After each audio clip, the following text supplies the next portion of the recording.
say that there is a split in the party because they don't agree with the leadership.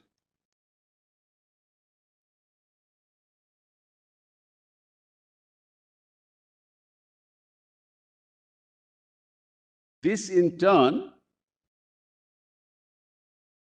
would require your lordships to look at the 10th schedule and in that context interpret the role of the party within the legislature. Because after all, members of the legislature of any particular party get elected on a symbol of the party. They are there because of the party. And if they are there because of the party, Malads, there is an umbilical cord link between them while they are sitting in the house and the party outside. Can that link be severed and say, we are an independent set of people, we can do what we like? That will require, Malads, the interpretation of the 10th schedule. It requires your lordships to analyze the role of the whip, how a whip gets appointed, how he happens to be a bridge between the legislative party and the political party. And that nothing happens in the House without the political party taking a decision. Nothing happens. Well, the bill is introduced by the Treasury benches, any bill. So is it your contention, therefore, Mr. Sibal, therefore, that unless there is a split outside the House, yes, within the political party, yes, that split cannot find recognition within the legislative party within the House? That's your... Absolutely. That's my contention. That's the law also, Mullah, and I'll demonstrate that to your lordship. That is the law. Well, what happens, Mullahs, I'm giving your lordships an example, Mullahs. A bill is introduced by the Treasury benches, a controversial bill, let's assume. Bill there in which there is no consensus. Mullahs, what happens? The parliamentary party, a group of members of the legislature are invited by the parliamentary party to sit outside the House in a particular room and say, this is the bill that's being introduced. What should be our position? The party decides the position. And it's articulated in the House. The legislative party by itself, dehors the party, doesn't decide what we are going to do, what you are not going to do. When a whip is going to be issued, Malad, it's issued outside the House, translated inside the House. Okay, on this, you're going to vote against the bill that has been introduced, or that you will vote in favor, or that you will abstain. But when the 10th schedule speaks about, say, a merger, for instance, now, yes, there are very few exceptions in the 10th schedule, and it speaks of a merger. Yes. Ultimately, the speaker has to decide whether there is a merger. The speaker will not go into whether there was a merger outside the House, because then the speaker will be taking over the function of the Election Commission of India. That argument is entirely on a different plane, Malad. So we're not dealing with it, and we'll interpret the paragraph 4 for your lordships also. The speaker's remit cannot lie outside the House. Malad, there's a problem. Supposing, all right, then let's analyze that for a minute, Malad, since your lordships have raised the issue. Malad, supposing there are 10 members of the legislative party in the House, right? And the merger has to take place of the political party. They belong, say, to the Malads, to the Samajwadi Party. Right, Malads? Now, even paragraph 4 says that there's a merger of the political party, not the merger of the legislative party. Right. Right? So, therefore, Samajwadi Party has to merge. But no, if we accept your argument, that would mean that unless the Election Commission of India decides on a merger outside the House, the Speaker cannot take a decision within the House, within the Election Commission did not whether there is a merger or not. That can't be. No, Election Commission did not decide this issue, Malas. How else? Because a resolution will be passed that we have merged, and that will be informed. The Election Commission, they don't have to take a decision. They'll be informed. Majority of the members of the party will decide. They'll be informed. Once merger takes place, these eight people may say, we don't want to merge. And paragraph 4 says they need not merge. But I'll come to that later. This is a very complex issue. Actually, Not so. Let's have a broad now framework of the facts, because I will, Manoj. in fact, that was our basic problem there. Unless we have a clear perception on the I'm going facts, to it's do very difficult for us then to look at the law divorced from the facts. I entirely agree. But just, Manoj, may I just, Your Lordship, what are the issues that are going to be? I just told Your that's Lordships two. we have to necessarily reframe the issues, because the kind of the issues which are there, which are Yeah, it's not reflective of what needs to be decided. I agree entirely. The other issue is, and that's never come up before the court. And that issue is, can a governor swear in a member of a legislative party against whom a disqualification matter is pending before the House? That's the other issue. Never come up before.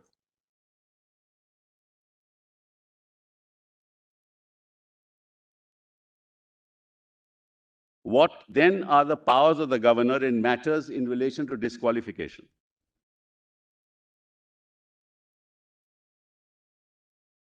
This is not a case of a pre-poll alliance. This is not a case of a post-poll alliance. This is not a case of one political party. It is a case of people who allege that they are the party because they are a majority in the legislature. Right, Mullahs? What then are the powers, or what should be the function of the governor in matters of this nature, and how he should conduct himself? Because he also knows, because the disqualification petition is pending, Mullahs. He also knows.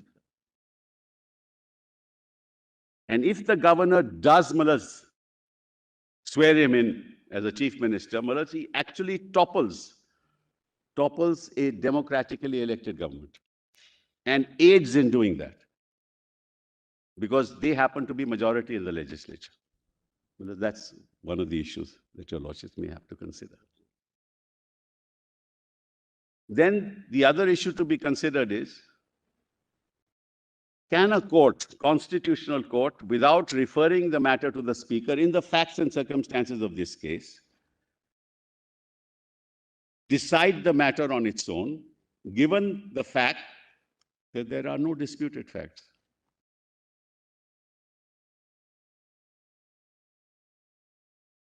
We are not going to, Mullahs, place before Your Lordships any disputed fact. All are matters of record. Your question is, can a constitutional court decide 10 schedule? That's correct. 10 schedule. Yeah, that's correct. That's correct. That's correct. Because under the 10th schedule, it is the speaker to decide, Mullahs. Correct, Mullahs? But if the proceedings, Mullahs, are imbued with illegality, and given the conduct of speakers in the past, what then should be the attitude of the court in a given matter? That's the other thing. And then, of course, lastly, Mullahs, how do you deal with an issue? And that, Mullahs, because the last question in the reference is the powers of the Election Commission. And Your Lordships, and that's the last question, which is the last issue Your Lordships will have to decide, that under paragraph 15 of the symbols order, when there is a split in the political party, it starts with that proposition that two factions have arisen pursuant to a split in the political party. Then which faction should get the symbol? Will that arise in this case? I'm sorry? Will that arise here? Yes, that's a question. That's a question. What is the role of the Election Commission in matters under the... That's part of the reference. So under paragraph 15 of the symbols order, when two factions emerge in pursuance of a split. Yes. So what is the sequitur? How would you end the sentence? Well, then what is the role of the Election Commission in deciding that matter? Should it await the decision of the Constitutional Court? Should it go ahead? Your Lordships only, Mullahs, as Your Lordships will remember, in September said no stay. But your lordship did not say how he is going to decide it. But that, Mr. Sibal, is your independent challenge to the order of the election commission. That's a separate issue, We Malad. can't really decide. No, that that's issue. part of the reference, Malad. I'm going to argue. But- I'm going to argue, Malad. Can we, how do we? He's saying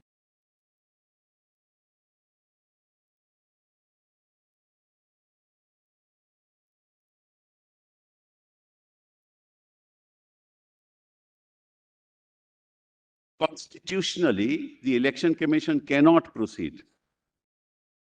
Malad, the split would have to happen on 21st of June. There was no whisper of a split on 21st Your of June. contention that therefore the election commission itself cannot proceed until the Yes. speaker has decided. Correct, correct. That's what your lordship said. No stay, fine, Malad, no stay. We went before the election commission and said, you cannot decide this matter. The matter is pending in Supreme Court. He said, no, but Supreme Court said no stay. And you will find that tomorrow, Malad, when your lordship sit at 3:30. But be that as it may, that's the last question that your lordships, your ladyship will have to look at. So these broadly, Malad, are the issues that you might be asked upon to decide, Malad, that you might wish to decide. Now, Malad, let's go to the list of dates, because unless you have the facts, Malad, it will be.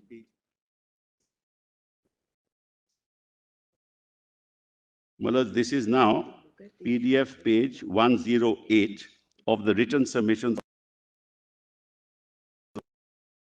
It is marked as capital A, and I have learnt how to use the iPad. Mr. Sibal, just wondering if you could just look at the issues that were framed, Ladyship, I can't hear you. look at the issues that were framed once so that we know the perspective in which you're arguing, the issues that were framed for reference to the Constitution. I can read those. Can we just to review? Yeah, I think it's a good idea. Call before we Reference proceed order. further. Yes, reference order, your lordships will have that. Order compilation, Malad. PDF page 28. Order compilation. Orders compilation, PDF page 28. And the questions start at page 30. Is the order dated? It is on order dated, Malad's 23rd of August, 2022.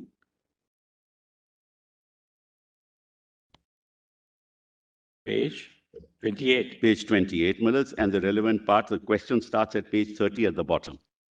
Order compilation, right? 28. PDF page 30, Malad. 28.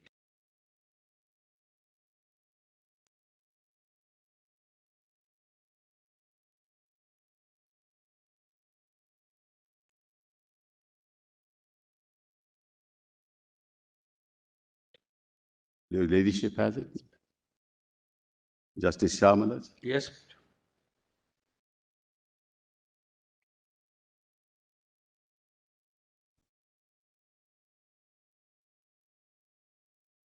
May I, Malad? A, whether notice for removal of a speaker restricts him from continuing with disqualification proceedings under the 10th schedule of the Constitution as held by this court in Nabia. Malad, I've already argued that. So lordships, Malad, have deferred your lordship's judgment on that. So we'll skip that for the moment. B, whether a petition under Article 226 or 32 lies inviting a decision on a disqualification petition by the High Court or the Supreme Court, as the case may be. That's the question that I have already formulated in different, the language is somewhat different, but the intent is the same.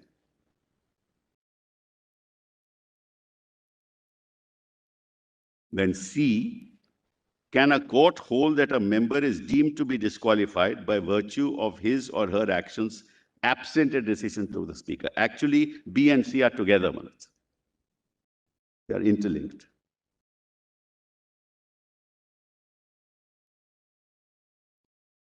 per se cases. Yes. The language is somewhat, Malad. D, Malad, what is the status of proceedings in the House during the pendency of disqualification petitions against the members? Malad, it really doesn't clarify what it means. What is the status of proceedings? What it means is that can members against whom there is a disqualification petition pending have a role to play in the House while it is pending. Otherwise, you can topple any government you want.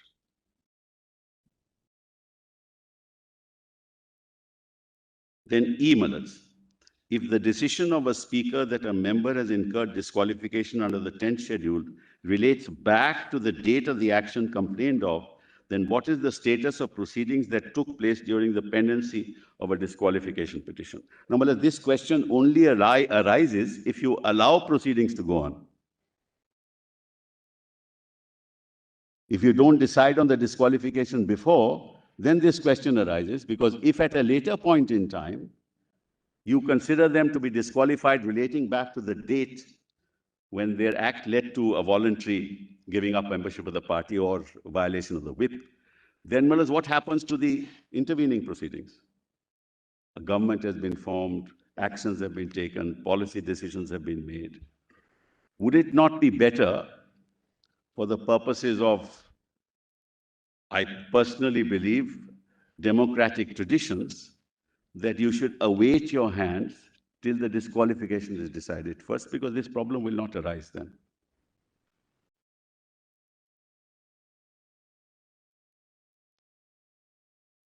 Then, F, I think, is very, very important. What is the impact of the removal of paragraph 3 in the 10th schedule?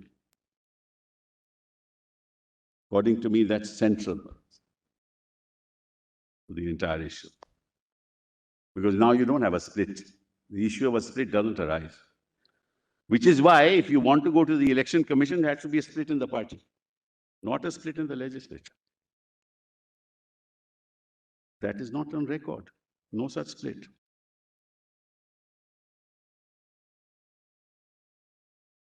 So this is central, and we'll interpret paragraph 4 also in that context. Then G, what is the scope of the power of the Speaker to determine the whip and the leader of the House legislative power? What is the interplay of the same with respect to the provisions of the 10th schedule? Well, it's actually, again, convoluted in its expression. In simple terms, it means that how is a whip appointed and how is a leader in the House appointed? Is there a role of a political party, or is it something that the legislative party decides? Can majority of the legislative party members decide, I'll change the whip tomorrow? Can't be.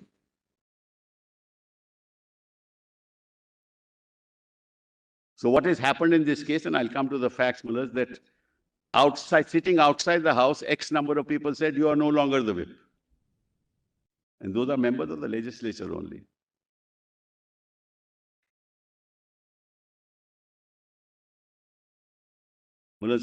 I can give your lordship's documents to the effect. What happens is, when a leader of the House is appointed, the letter that is given to the Speaker is that the party hereby decides that this person will lead the House for the party. It's not the members of the legislature don't decide these issues. Similarly, whip. Because the whip is the bridge between the government, or the opposition, whichever party it is, and the House, members of the legislature. That's why your lordships will see that nowhere in the Constitution does the word political party is referred to, except in the 10th schedule. Because in the Constitution, you're dealing with institutions. You're dealing with an institutional framework within which all political parties function. In the 10th schedule, you're dealing with framework within which a legislative party functions in the context of the political party, resulting in disqualification.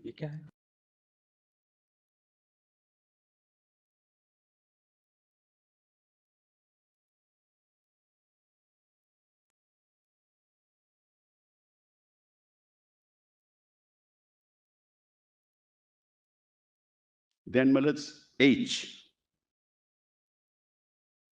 Are intra-party decisions amenable to judicial review?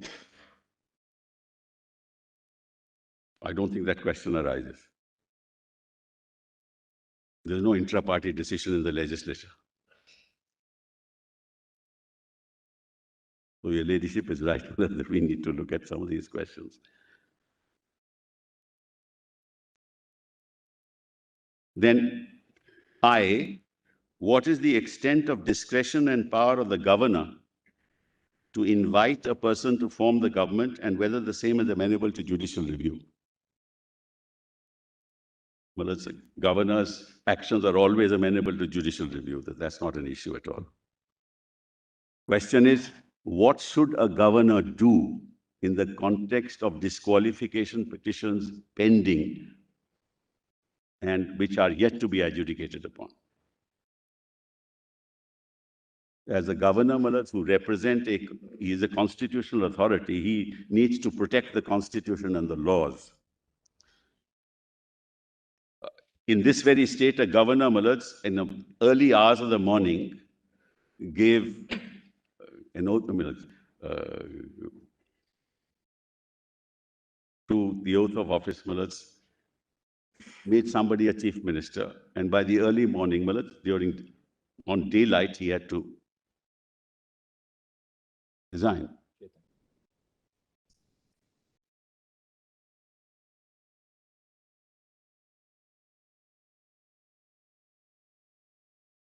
Governors, and I say this with respect to all the institution of the governor, that governors have, in my respectful submission, acted far beyond their constitutional responsibilities, as we have seen, as I have seen in the recent past. That may not be a proposition that the other side will accept, but I'm giving only my view of the matter. It is unfortunate that governments are actively involved in the politics of the country.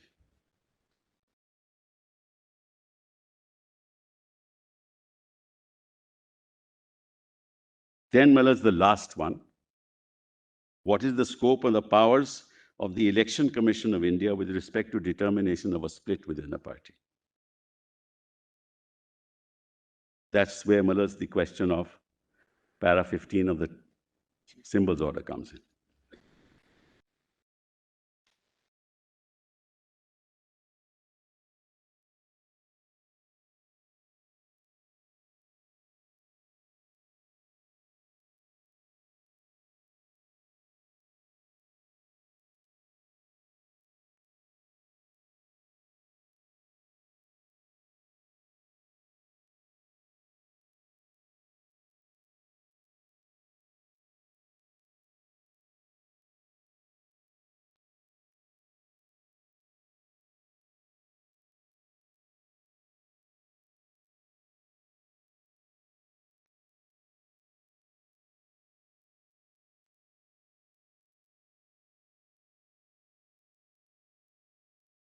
Let's kindly now come to the written submissions of the petitioner.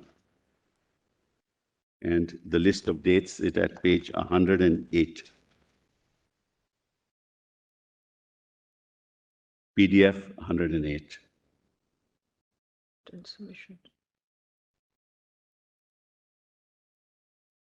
That is A, right? A, petitioner written submission. Yes, A. PDF 108.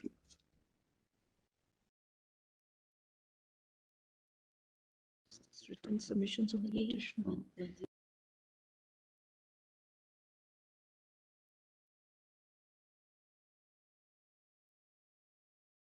Written submissions, no? Yes. You are referring to written? Yes. Not additional written submissions. Not additional written submissions. A, madam. A. A. Page 108, PDF.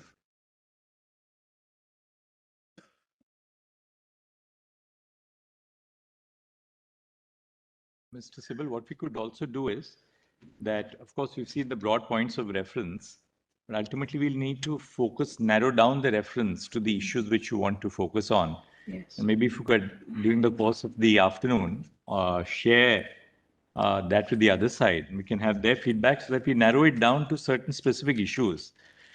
Because many of the issues which have been framed in the reference order may not strictly arise. Yeah, it's not necessary. I said that let's already. sort of structure that so that it lends some clarity to. Well, let us do that in the evening. Well, that would be much easier for us. No difficulty. If your lordships will allow us, because I'll consult my colleagues Right. absolutely. We'll All give of some you can agreed sit down, issues, Madam, in yes. the evening and give us some agreed issues which will arise. Because afternoon may not be the most appropriate. Evening, yeah, would be fine. Yes, we will, And also then we can have some idea about, the time schedule, how long would you take?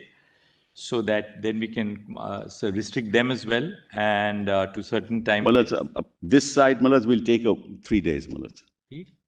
Mr. Sibal, how long would you take? About 3 hours or so today? No, Malas, I'll take much more tomorrow too. Mr. Sibal, we'll have to have structured arguments. All right, it'll be structured, Malas. I'm not going to repeat myself at all. Your Lordship knows I myself, Malas, reduced, After Mr. Sibal, after you conclude, Dr. Singhvi will. Dr. Singhvi and then Mr. Kamath, my colleague, Mr. So Kamath. why don't, maybe we could do this. We have about an hour and 15 minutes before lunch, and you get 2 hours after lunch today. That's about 3 hours and 15 minutes. So maybe if you could conclude today by 4 o'clock, then we can give Dr. Singhvi until lunch tomorrow. Yes. And then a little supplement to half an hour after lunch for Mr. Kamath. Yes. And then they can start tomorrow afternoon. We are breaking at 3:30 tomorrow. So they get about an hour and a half in the afternoon. And maybe on Thursday, they can conclude by maybe lunch. And then we give you... We'll try that, Manas. We'll try that. No issue, Manas. We'll certainly try and speed it up. I just think, Manas, your Lordships may have questions yourselves. No, of course. If we find that, of course, there's a little change in the time schedule, we can certainly do that. Then, Manas, your Lordships will also have to decide on the Nabam reference at some stage, what your Lordship wants to do, because that sort of opens up another... So we'll look at the list of dates? Yes, Manas. So on 1966, Shiv Sena, founded by Bala Saheb Thackeray, to espouse the ideology and legacy of whatever, and has been recognized as a state political party by the Election Commission. Bala Saheb Thackeray was the president, Shiv Sena Pramukh of the Shiv Sena from its very inception and continued in the role till his demise on 17th November 2012. After the demise of Bala Saheb Thackeray, Uddhav Thackeray was unanimously elected to be president, Shiv Sena Paksh Pramukh of the Shiv Sena political party, and has continued to hold the position. At present, Shri Uddhav Thackeray unequivocally continues to be the Paksh Pramukh of the Shiv Sena, president of Shiv Sena, which is the highest position, as provided in the constitution of Shiv Sena. Copy of the constitution is annexed. 85, in view of the repeated defections of elected MLAs, MPs, and with a view to curb horse trading of an elected representative, the constitution was amended to include the 10th schedule by virtue of the 52nd Amendment to the Constitution with the following statements and objects. The evil of political defections has been a matter of national concern. If it is not combated, it is likely to undermine the very foundation of our democracy and the principles which sustain it. With this object, an assurance was given in the address by the President to Parliament that the government intended to introduce in the current session of Parliament an anti-defection bill. This bill is meant for outlawing defection and fulfilling the above assurance. So nothing in the 10th schedule should be interpreted to give credence to a defection. Nothing in the 10th schedule should be interpreted to somehow legalize a defection. Give credibility to that process, because the whole object of the act is to ensure that there are no unprincipled defections. Well, there is an elected government. The attempt of the court and of the institution of the governor should be to allow the elected government to function till such time as a person is either disqualified or not disqualified. Right? And if there is a disqualification petition, that should be allowed to be decided. Because if you don't allow that to happen and you pass an order like you did on the 27th of June, unfortunately, it's the judicial order that led to this. It is that judicial order that led to this. Had that not been passed, we wouldn't be here. And if the speaker had been allowed to decide, and they would have gone up in appeal if there was a decision against them, or somebody else would have gone up in appeal. Yes. So, 7th of April, the 10th schedule was amended by the 92nd Amendment and paragraph 3 thereof, which permitted one-third members of the legislative party to split, was omitted. Split is no longer available as a defense against disqualification under the 10th schedule. Mullahs, please mark that. The defenses available were only two. That I have one-third of the legislative party has split, pursuant to a split in the political party. It is not a split of the legislative party. Paragraph 3, and I'll read that, Your Lordships, it is a split in the political party, resulting in one-third of the members in the legislative party, which gives them a defense to say that they cannot be disqualified. Similarly with paragraph 4, it's a defense. If I am two-thirds and there's a merger of the party, it's a defense saying, now I am entitled to be that party. That is part of the new party. Either the original, a new original party or part of the merged party. That's a defense. That's why I indicated to your lordships, now there's no question of majority, minority, one-third, two-thirds, no, not relevant, if there's a split. Because what? The purpose of the defection law is to ensure that there is no unprincipled defection.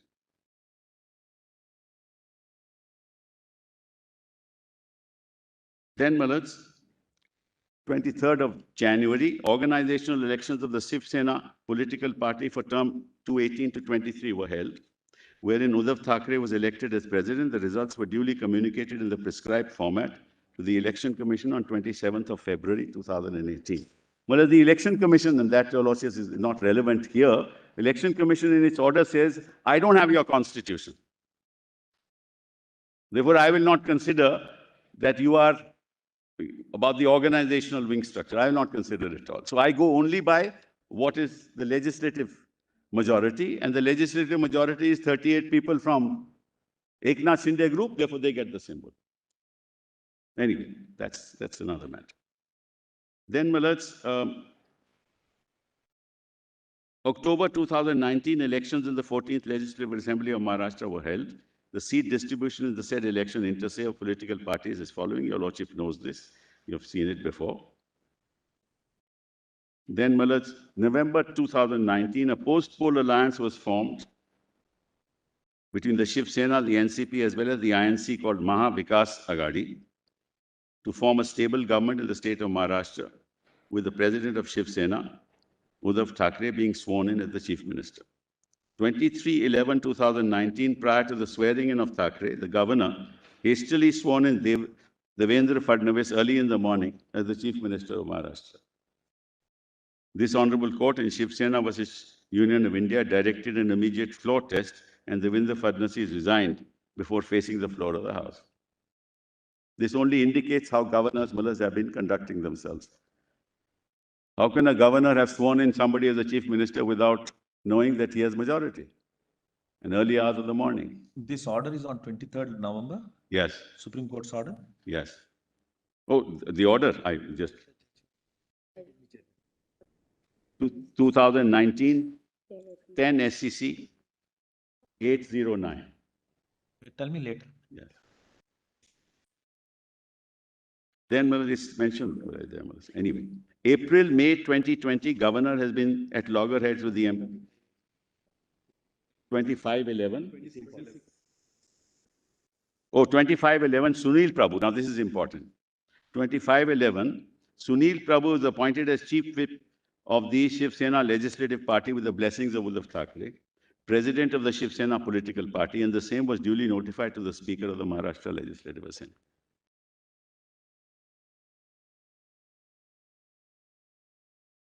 Well, that, Your Lordships, may actually, if Your Lordships don't mind, look at that document. Or do you want to read the dates and then later? Please read the entire dates. All right, all right.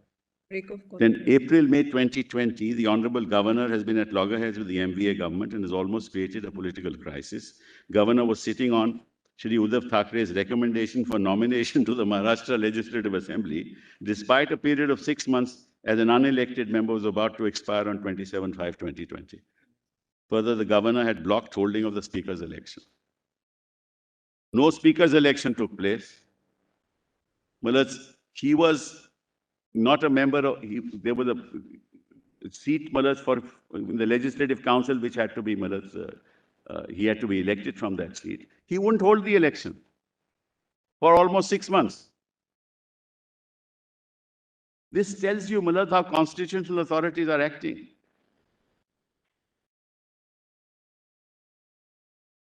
First you swear in somebody, he resigns the next morning, or then you have this problem.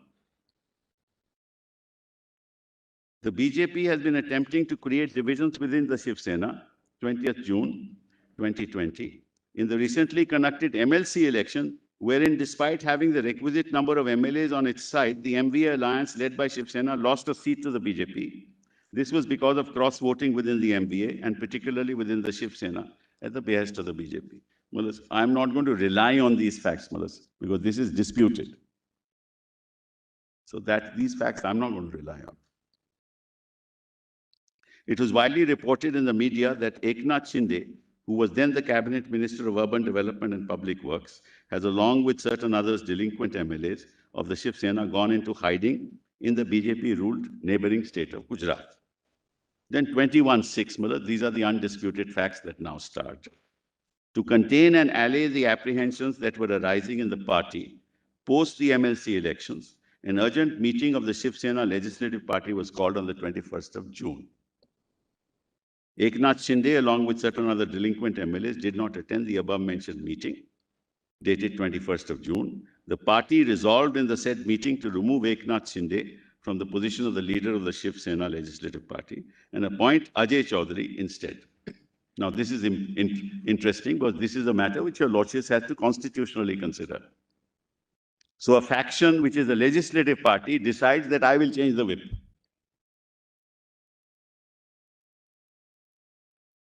Constitutionally impermissible.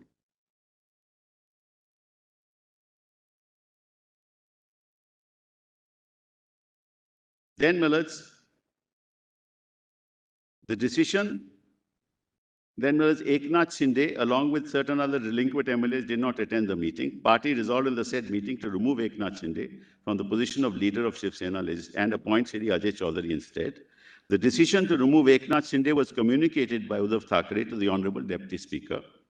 After due verification, the Deputy Speaker accepted the change of leadership of Shiv Sena in the House. The reason why this happened was, Millers, because, as your Lordship knows, he had to be a member of the Legislative Council because there was no seat in the Assembly. So the then Chief Minister became a member of the Legislative Council. Therefore, Millers, in the meantime, somebody had to be appointed, Millers, as the leader of the House, because they were the Treasury benches. So Eknath Shinde was the leader of the House. And he was removed from his position of leadership by a decision of the party. And the Deputy Speaker was told about it and he accepted it. In the larger interest of the party, it was thought fit to call for another legislative party meeting to give one more opportunity to the MLAs who were absent in the meeting on 21st June to show their loyalty and support to the original political party. Hence, another meeting of the SSLP was called. Individual notices were issued to all the MLAs of the Shiv Sena, and it was made adequately clear that, quote, failure to participate in the meeting without providing valid and adequate reasons in writing, communicated in advance to the underside, would result in consequential action against you under the relevant provisions of the Constitution. So they were told. On 22nd of June, despite the importance of the meeting called on 22nd June, aimed at consolidating the SSLP's strength to contain any possible horse trading, several dissident MLAs did not attend the meeting. Instead, the delinquent MLAs sitting in BJP-ruled states sent communications rejecting the holding of the meeting as illegal, which itself shows that those MLAs had been working contrary to the diktats of the original political party. 22nd of June, Sunil Prabhu, in the capacity of Chief Whip, responded to the communication dated 22nd of June of the delinquent MLAs rejecting the reasons given for their absence from the SSLP meeting as an afterthought, frivolous, backdated, and proof of them acting contrary to the interests of the original political party. That's the notice that your lordships read 21st of June, dated 21st of June, received on 22nd of June at 11:30 a.m., but dated 21st June.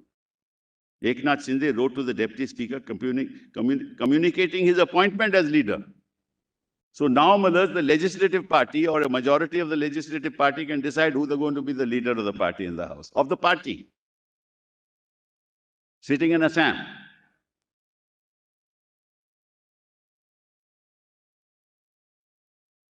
On 22nd of June, simultaneously a purported notice for removal of Deputy Speaker Narhari Zirwal under Rule 11 of the Maharashtra Assembly Rules, read with 179, was received at the Legislature Secretariat, expressing no confidence in the Deputy Speaker.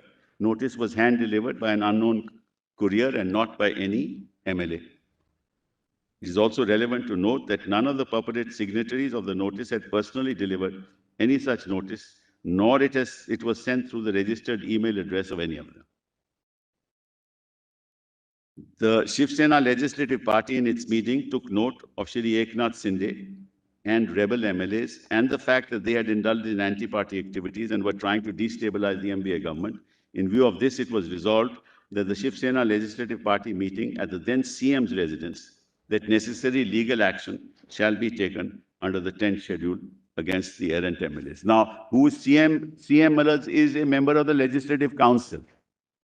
He is also the Param Pramukh, Paksh Pramukh. So he is the political leader. He is the one who decides.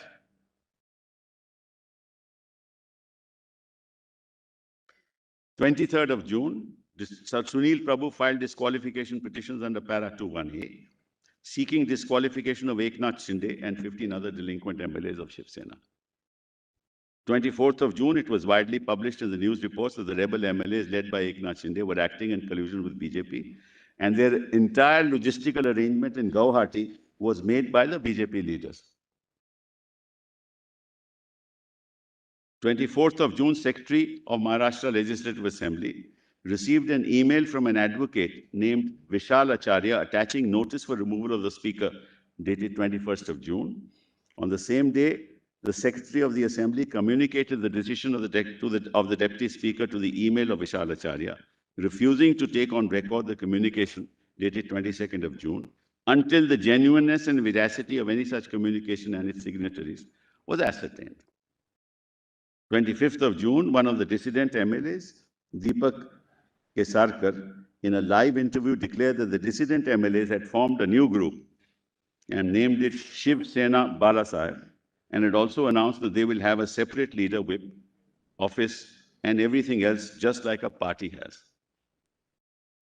25th of June, Honorable Speaker, after due verification, was pleased to issue notices to the delinquent MLAs under Rule 6 of the Maharashtra Legislative Assembly Disqualification on Ground of Defection Rules 86, read with the 10th schedule of the Constitution, asking the delinquent MLAs to file their replies by 5:30 on the 27th of June 2022.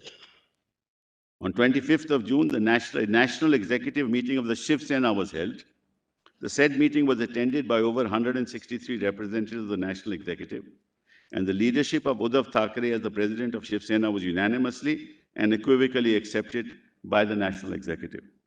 25th of June, Sunil Prabhu filed an additional affidavit in the disqualification proceedings, inter alia, containing the media reports that showed the hobnobbing of the delinquent MLAs with BJP leaders. 25th of June, Sunil Prabhu filed disqualification petitions against 2 independent MLAs and 1 MLA belonging to the Prahar Jan Shakti Party. The petition against the independent MLAs were filed on the ground that they gave up their independent status by taking part in the resolution dated 21st of June, passed by the rebel MLAs, and signing the said resolution on the letterhead of SSLP. Also, the ground taken against BJP MLA was that the said MLA voluntarily gave up membership of the original political party by taking part in the said resolution dated 21st June and by signing the same on the SSLP letterhead. 27 June, issuance of the notice of 25th June by the Honorable Deputy Speaker came to be challenged by the 16 MLAs, including Shri Eknath Shinde, who filed a writ petition under 32. The said court, the Honorable Court, by the interim order dated so-and-so, in writ petition so-and-so, was pleased to in the interim direct. Thus, meanwhile, as an interim measure, the time granted by the Deputy Speaker of the Assembly to the petitioners or other similarly placed members of the legislative party to submit their written submissions up to today today 5:30 p.m. is extended till 12/7. Well, just kindly note the language here as an interim measure. They have not filed a reply till date. We are now in February 2023. They have not filed a reply. Now, Malaj, prior to the passing of this judicial order, Malaj, all that happened was happening outside of Bombay, outside of Maharashtra, in a state in the northeast. And by whom? By these members of the Legislative Assembly, that's all. There was no party in sight. There was no meeting of any party. Nobody called for a meeting of the party.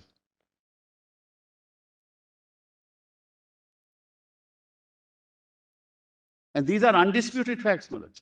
These are not disputed facts. Can the 10th schedule countenance a situation where, because of whatever reasons, Malaj, we don't want to go into it, a majority or even a minority of MLAs are just, Malaj, let's forget the majority, Malaj, supposing a minority. You don't sometimes need the majority to topple a government. You'd only need a minority. Supposing it's a minority, Malaj, and the minority outside the state of Maharashtra says, I have formed. I am the political party. And then a judicial order is passed, Malaj, on a disqualification petition. Then no. If a petition is filed, you can file your reply after 10-15 days, Malaj. In the meantime, the minority gets in touch, Malaj, with the other party, topples the government, a new chief minister is appointed. Can you ever imagine that the 10th schedule would allow that? Can it ever be countenanced, Malaj? This is harakiri. This is legislative harakiri. Political harakiri. And you can't interpret the 10th schedule, Malaj, in this particular fashion to allow an elected government to fall. That's why I said it is judicial orders of this court that resulted in this. Then, Malaj, 27th of June. As several other members of the SSLP had also openly indulged in anti-party activity. Now, can anybody say, Malaj, that this is not anti-party or this is not giving up membership of the party? One of you sitting there say that we are forming a new party called Shiv Sena Bala Sahab. And you are sitting in a state ruled by the opposite, ruled by a party, Malaj, which was in the opposition. First you go to Gujarat, then you go to Assam. There is no dispute on that. These actions per se amount to giving up membership of the party, apart from the fact that you don't attend the meeting on 21st, 22nd of June. So what is the speaker going to decide? What can he decide, given these facts? Then 28th of June, Malaj, late in the evening, the leader of opposition in the state of Maharashtra, Devendra Fadnavis, went to meet the governor and requested him to hold a floor test after the stay. That's where the role of the governor comes in. On 28th of June, immediately after meeting Devendra Fadnavis and with utmost haste, the governor sent a communication dated 28th of June, though received in the early hours of 29th of June, to the then Chief Minister, directing him to face a floor test in the House on the very next day, 30th of June. It is relevant to note that the Honorable Governor did not even attempt to ascertain from the Chief Minister whether he enjoyed the majority of the House. On 28th of June, the Governor, by way of a separate communication dated 28th of June, which was received in the early hours, directed the latter to forthwith on 30th June to convene the Assembly and hold a floor test. 29th of June, Sunil Prabhu filed a writ petition before this Honorable Court seeking a stay. So, Malaj, we said, please stay the matter. Please don't allow this to happen.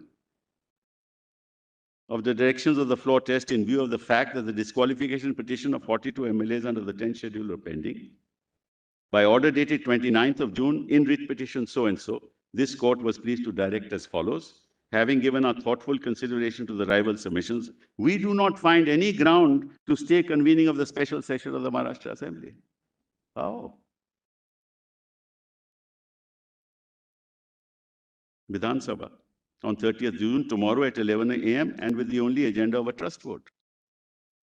So therefore, you give legitimacy to those against whom disqualification petitions are pending, and such legitimacy that they are able to topple the government by colluding with another party, which is in opposition in that very state. That's the effect of the judicial order. So first, stay the proceeding before the deputy speaker, then allow this collusion and get an elected government toppled.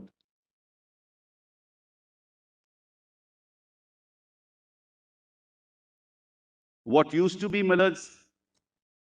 the misuse of 357 has now been substituted by the misuse of the 10th schedule. 356 was now misuse of the 10th schedule. And the proceeding of the trust vote to be convened on 30th of June shall be subject to the final outcome of the instant petition. That's another interesting thing, brothers. Proceeding of the trust vote shall be subject to the final outcome of the instant petition as well as the writ petitions referred to above. So therefore, Malads, every action of the governor resulting in a new government having been formed is subject to your lordship's decision in these petitions. So you cannot give it the color and clothe it with legality, because the judicial order itself says that it's subject to. So you cannot say, now the trust vote has happened, now a chief minister has been installed, now a government is in place, now you can't do a thing about it. The special session of Maharashtra Vidhan Sabha shall be conducted in accordance with the directions that contained in the communication dated through 28th of June of the Governor of Maharashtra. Then 29 June, Chief Minister Uddhav Thackeray resigned, because he knows the writing was on the wall, having given legitimacy to those who... Then 30th of June at around 3 p.m., Eknath Shinde and Devendra Fadnavis met the governor and staked claim to form the government. This is also anti-party activity. No evidence is required on this.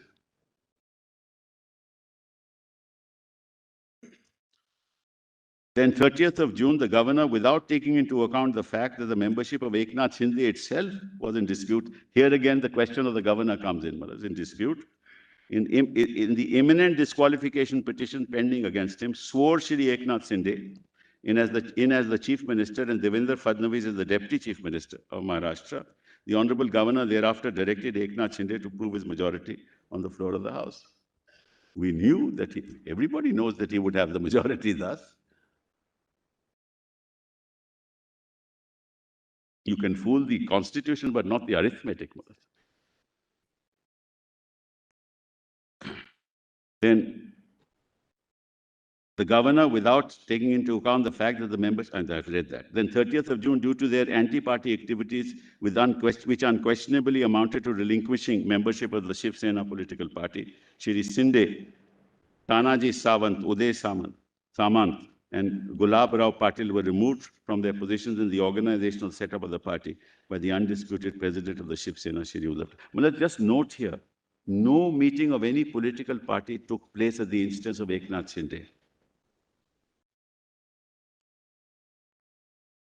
And you will see that tomorrow in the petition before the Election Commission. That alleged meeting, which I'll show is bogus, happened to have taken place on 18th July, after all this was over. And the petition for getting the symbol was filed on the 19th July, on the very next day.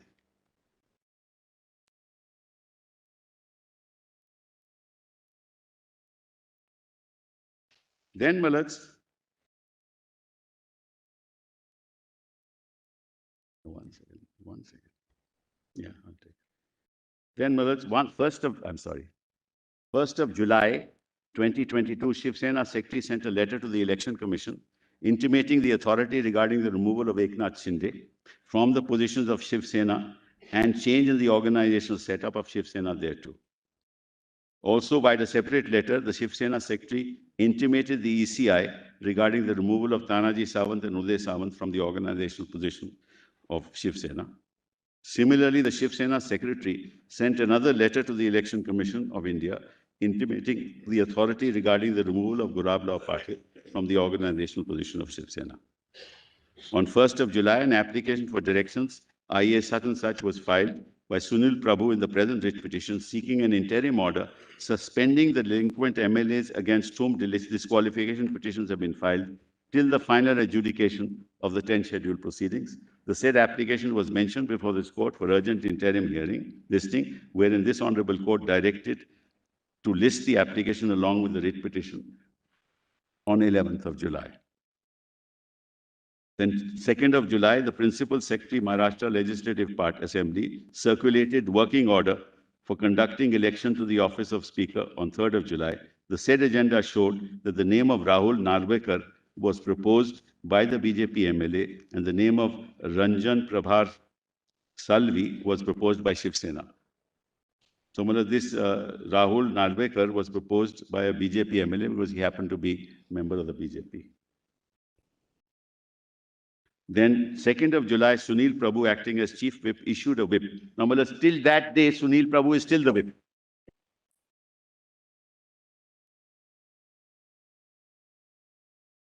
Acting as Chief Whip of SSLP, issued whip to the members of SSLP regarding the election of the Speaker, scheduled on 3rd of July. All the party members were asked to remain present in the Assembly and vote for the Shiv Sena candidate, Rajan Salvi. Sunil Prabhu issued a further whip to the members of SSLP regarding confidence motion, scheduled on 4th of July. All the party members were asked to remain present in the Assembly until the end of the session and vote against the confidence motion. Well, as your lordships must just keep one thing in mind. It's not their case that they merged with any party. It's their case that they belong to the Shiv Sena. So if they belong to the Shiv Sena, then how can they disobey the whip? And vote for a BJP candidate against the Shiv Sena member. There is no evidence required here, Maharaj.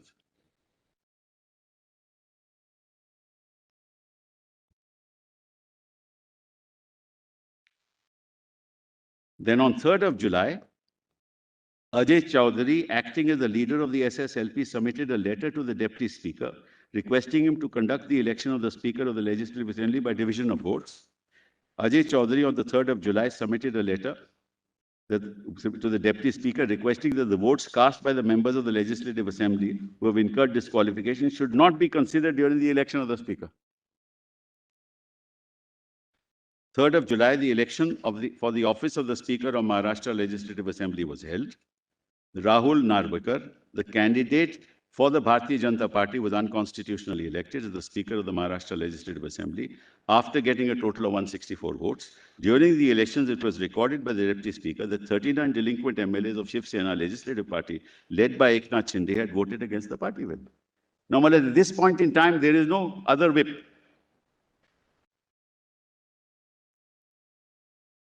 Now you will see on the evening of the 3rd, after how many votes did the rival candidate poll that day? Sorry? July. How many votes did the rival candidate poll on the 3rd of July? Speaker. That's all. We are not mullahs on majority minority. Yes, that's correct. I'm glad that my learned friend pointed it out, mullahs. Correct. But therefore, if these 39 are excluded from 164, still they still have 125. I am not mullahs on that. I'm only saying that they voted against the whip, therefore they are deemed to be disqualified. That's all I'm saying, mullahs. I'm not saying, mullahs, whether he would have. Supposing, mullahs, all of them are disqualified, because on that particular day they voted against the whip. These 39. All 39.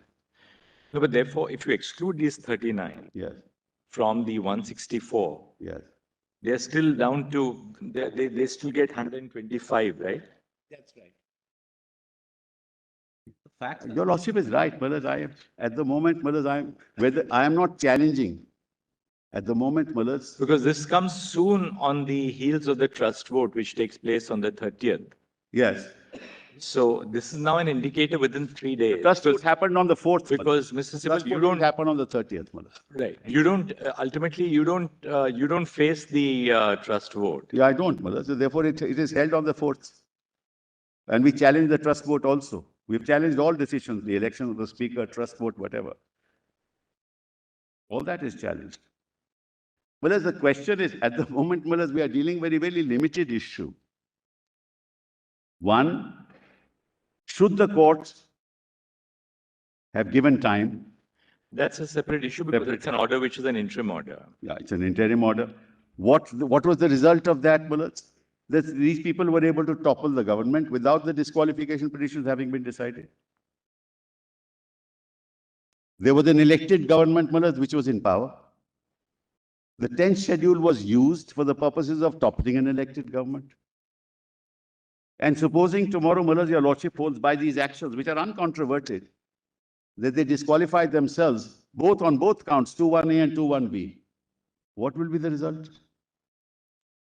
And if your Lordship holds otherwise, let's assume against me, then this will be, Maharaj, you have given them a model to topple every elected government. But Mr. Sibal, are we not still down to, if you are really looking at the numbers here, are we not down to the situation where the speaker's election at least indicates that because 38 was sought to be disqualified, there were disqualification petitions against the 38.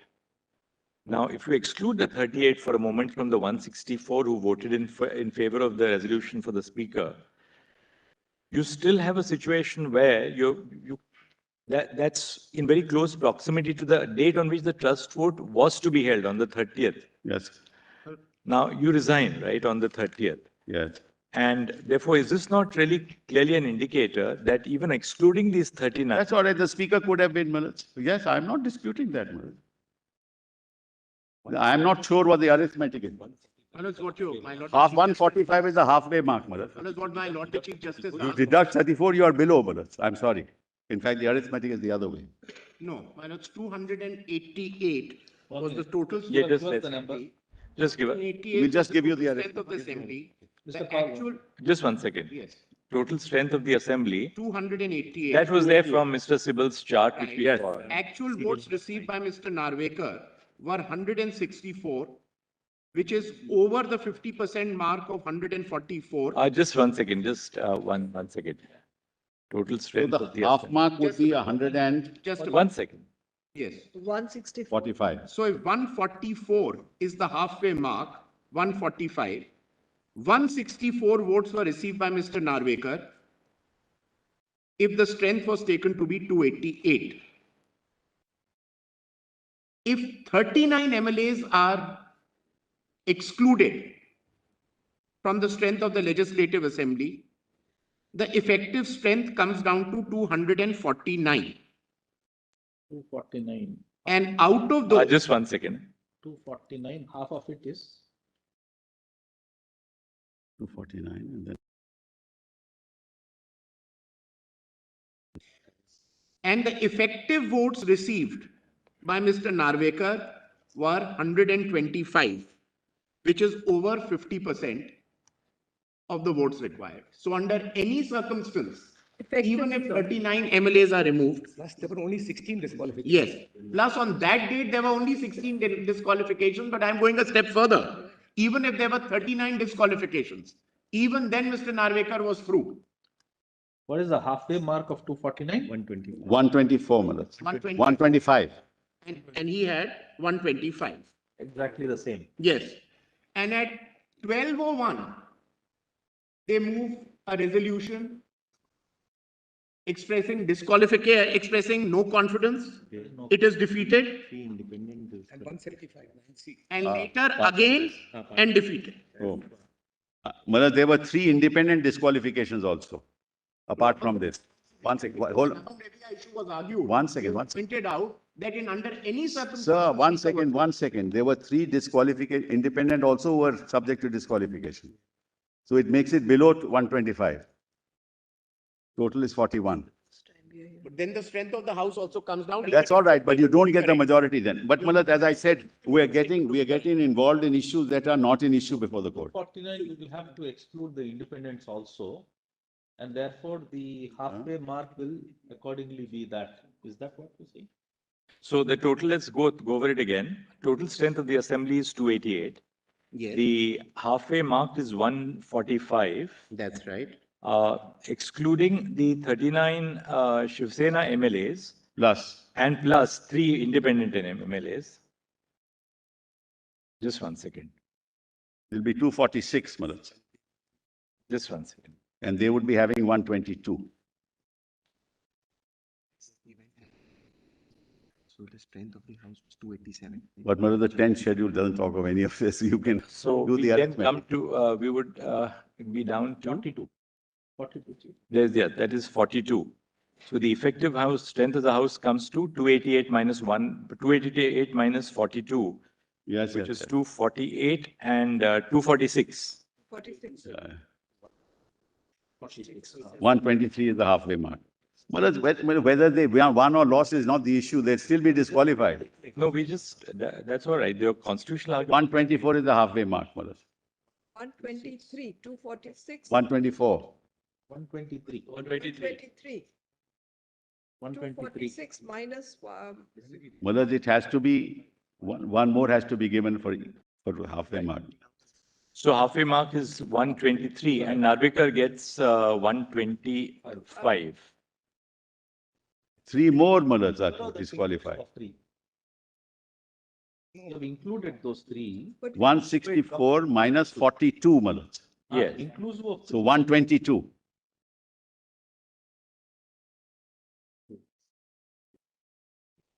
So when you, if you exclude those Yes, 3, then he yes. gets 122. 122. So it's below the halfway mark. But be that, Malad, the 10th schedule is not concerned with this, Malad. We're not concerned with that, according to me. How can 1 second, because we have said so. how can 3 independent MLAs? How can we? That is to be decided by the speaker. You can say what you want, but if there are 3 independent MLAs, they can't be disqualified by you. even independent. Who says that? Procedure. They can't be. Malad, my learned friend should, They are today claiming that they are One second, for their disqualification. Mr. Call, you have to read the 10th schedule. Independent MLAs are Please concerned. read the 10th schedule before you make that submission. But unnecessarily, there's no point in making a submission which is contrary to the 10th schedule. No, but the most crucial fact is that the disqualification petitions were only against 16 and not Doesn't 39 matter. MLAs. Malaj, The 3, disqualification 1 second. MLAs were only 16, not 39. 1 second. In fact, on the 3rd, all 39 are under disqualification because they voted against the whip. That's after the vote. That's after the speaker. No. We are proceeding. Not, it's before the Assuming speaker. that It is actually the entirety of the 38 comes in. Where is the position? Malaj, I don't think this arithmetic exercise of any relevance for the purposes of the 10th schedule. Point. We'll get Yes. the point that it's 10th schedule issue. Yes, correct. It's just a matter of arithmetic. Malaj, majorities are made up like this only, Malaj. I was on 40. yes. So if you exclude the 29 plus 3.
Please. 125. No, that's. No, minus those 39, 125. Sorry, Malad, that Otherwise, we are he got not on 164. 39. We are on 40, 42. Just give us the number that he has got, Narvekar. Narvekar gets total 125 votes. Is that right? No, he gets 164. 164. Actual 164. votes are 164. Yes. Now we have to now consider. I mean, we just for the Yes, yes. from 164 you suppose deduct 39. Which are the 39 persons against whom you say they are disqualified? No, even the other three we said the same, Malad. But We filed a petition to that one effect. second. Yes. Therefore, if you exclude 39, the Shiv Sena MLAs and 3 independents, so you exclude from 164, 42, Yes, you're down to 122. that's correct.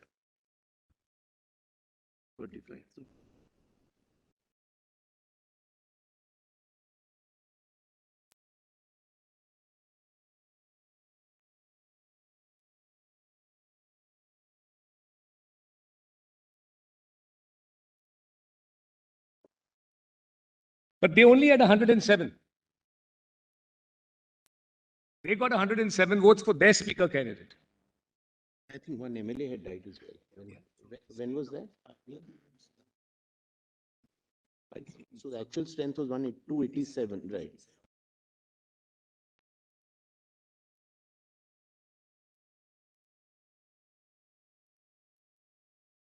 Majority? If they had obeyed the whip, we'd be in majority. He would not have got elected. 107 plus 39 or whatever. So, Malad, this is we are going into areas which have really not our concern at the moment. My concern is what happened and how the 10th schedule, in fact, which was meant to deal with.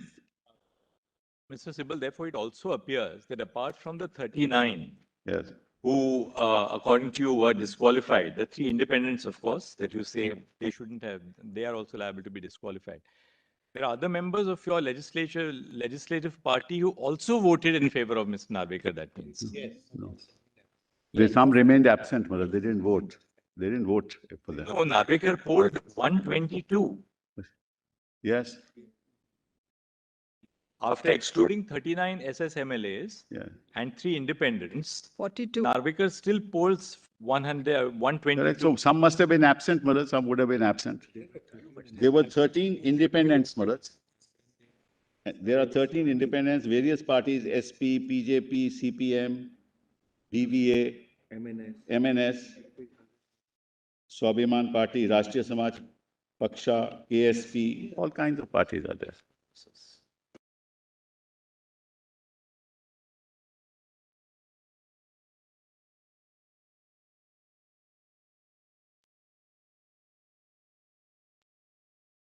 Not my proposition has nothing to do with the speaker. We get that point. You're very What you are clear really about saying the is that, look, irrespective of the numbers game, so to speak, Yeah. according to you, first, the speaker could not have been thwarted from deciding the disqualification Yes, petition. yes. And second, a trust vote could not be held when the disqualification petition was still Pending. pending before the speaker. That really is too. Those are the 2 points, Malad. And the governor should not have sworn him in. That's the action of the governor.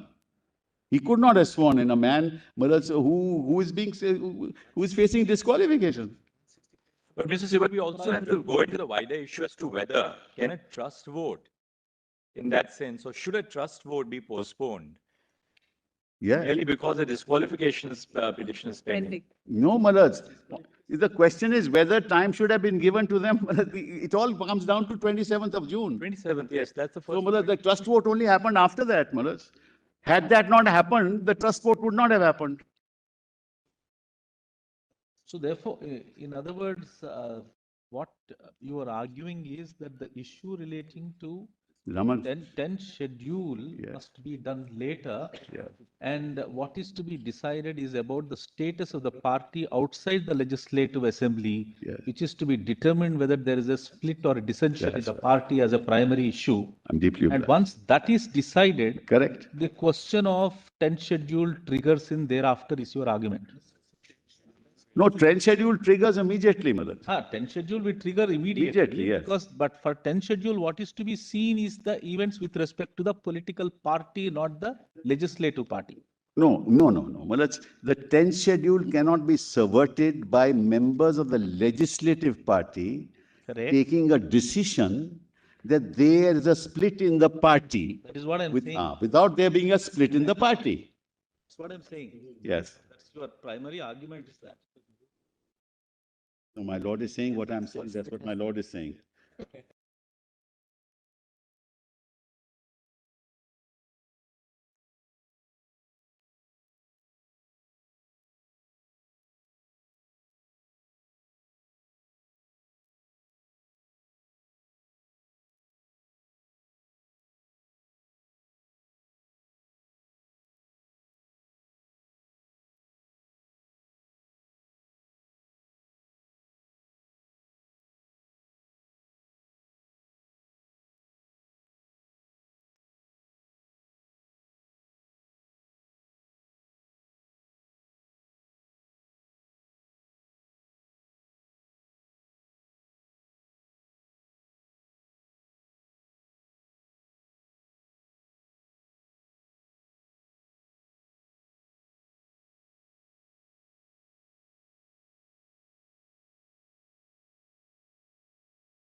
the disqualification relates back to 21st of June. That's the day, Malad, that they have to show what is their defense under the 10th schedule. That's the day. According to you, the speaker under 10th schedule only gives the declaration. Yes, yes. That's correct. So whatever has happened after 21st June, it Yes. is always subject to the disqualification from them. That's what you have submitted. That's right. Because it relates back. That's your lordships. 5 judges have held that. Constitutional bench has held that. So that is also one of the issue which is referred. What will the consequences in between? That's correct. Your lordship is right. So that's why I've always said, Mullah, Nabam Rebi and all that has to be decided by your lordships one day. All this has So to go ahead. today, because the applications are pending, Yes. complaints are pending, Yes, the House is continuing. yes. It's not lapsed by flux of time. No, So the speaker is there for the Yes. House. Speaker decides today, yes, 10 schedule yes, complaints. yes. It should relate back to That's 21st of June. 2022. That's correct. That's correct. Then in simple cases, we should ask the speaker to decide. But why ask the speaker to decide, Mullah? For the simple reason, I tell your lordships why. Your other argument that court should decide is a different matter. Yes, If the 10th schedule should operate, the complaints must be decided by the speaker prima facie to start with. So therefore, the argument is just this. yes, your lordship is right. Decide now, he should decide now. Speaker is speaker irrespective of whoever it is. Correct, If he decides, it will relate back. correct, Then correct. in other words, to say that we direct the speaker to take a decision. The same thing should have happened to the deputy speaker on 27th of June. Assuming, Mr. Sibyl, assuming you are right in everything that you have argued, that look, first, the 27th order should not have been passed, that the speaker should have been allowed to take a decision on the petitions for disqualification. What is the net consequence of your argument? I mean, what direction to take Mullah, with the the court? facts are undisputed. What is the speaker to decide in this?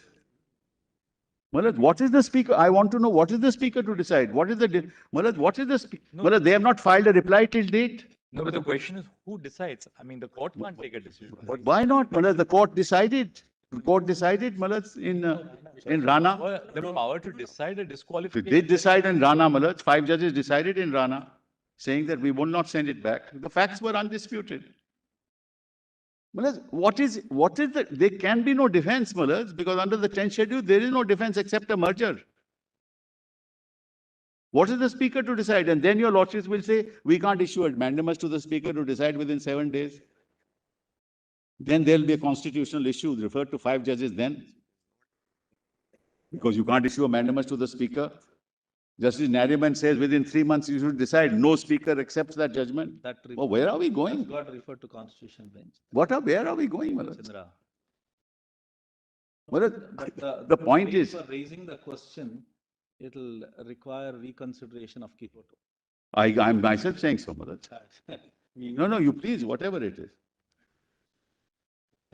I've said so twice already.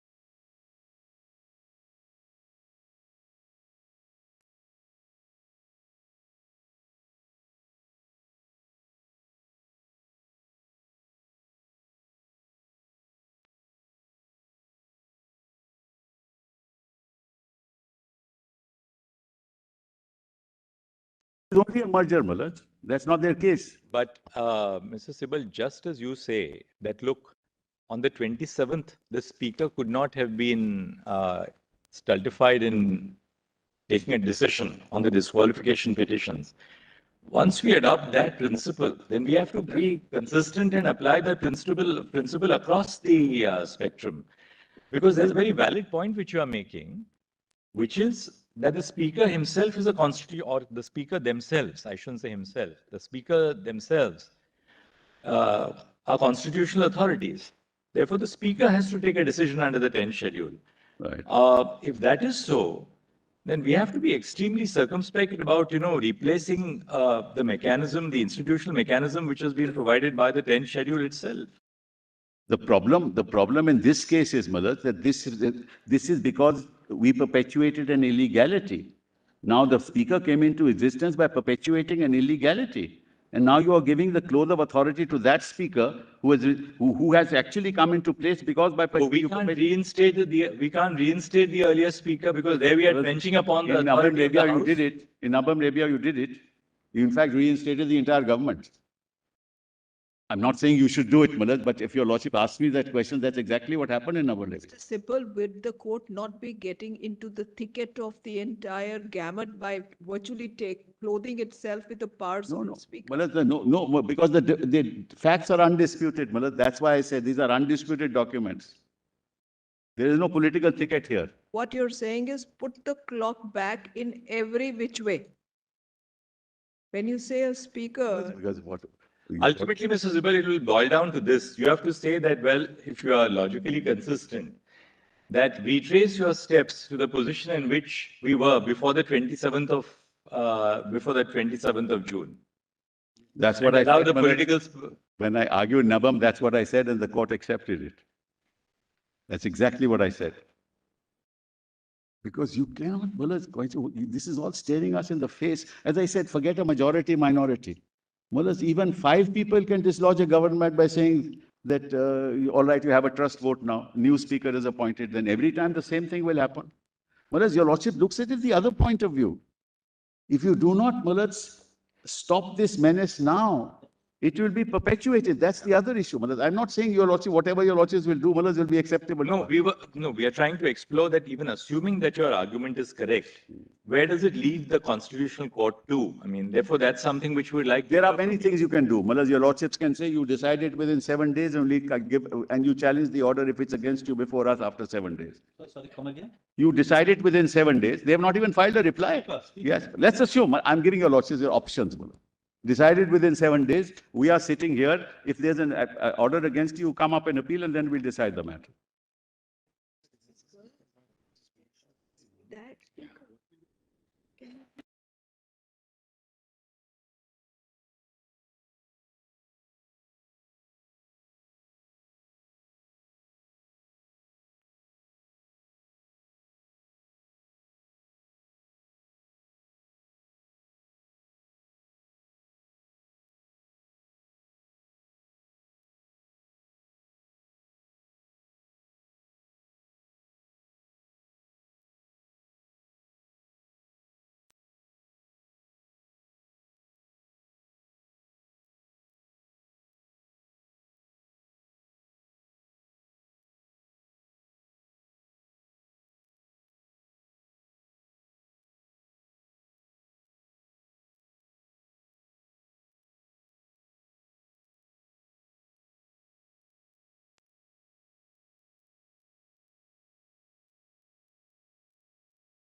In fact, the speaker issued notice against us on the 8th of July. He has not even issued notice in our matter. So to have clarity, Mr. Sibal, you say that, well, ask this speaker to decide the disqualification of the 39 MLAs. Ask him to do so within a stipulated period. We will then challenge. There are 2 options. If the speaker may come to the conclusion that they are disqualified, then what happens? Then what happens?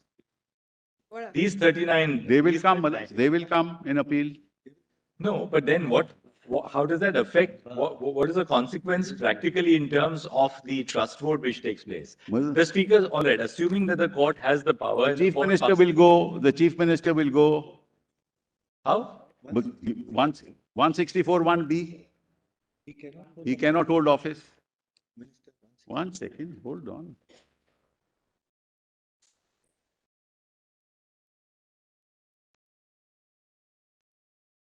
Thirty-nine people will go out if the And he speaker will not be able to disqualifies be them. chief minister. He will not be chief minister. Well, like 39 people then, if your argument is right, if the speaker holds that, well, they're not disqualified, then you have a right to challenge that order before an appropriate court. Not appropriate before your lordship. Fair enough, whatever. If the speaker comes to the conclusion that there is a disqualification, those 39 persons go. In this case, according to Eknath Shinde also, therefore, has to move out. Yes. Then what is the next? What is the sequita? Nothing, then whoever is the chief minister will get back on the trust vote. We'll see about that. Yes, isn't it? We'll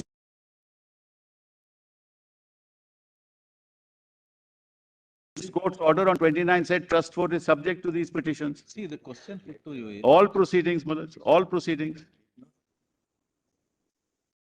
This is the problem, Manoj. The judicial orders are passed, we are put in this situation, then we are asked what can we do now?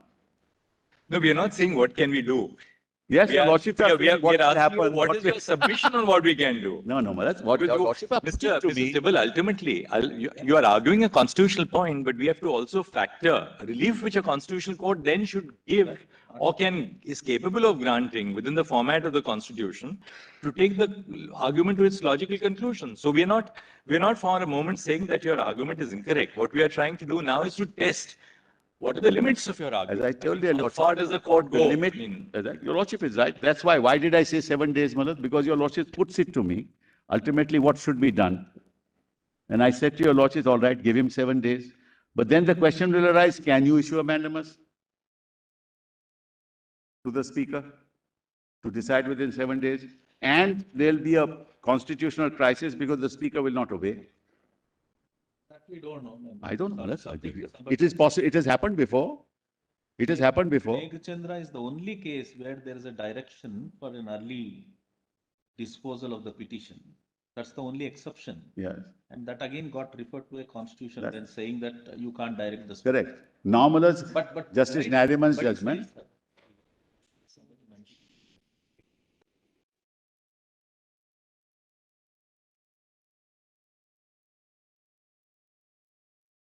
The same thing happened.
Problem is, sorry.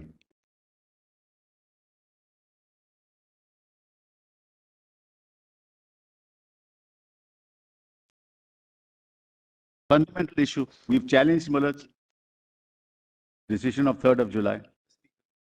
of the Speaker. Well, we are the party.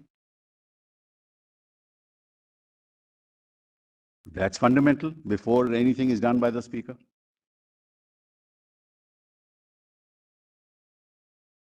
So your lordships will, my respective whip, so all 39 were involved there, Malaj.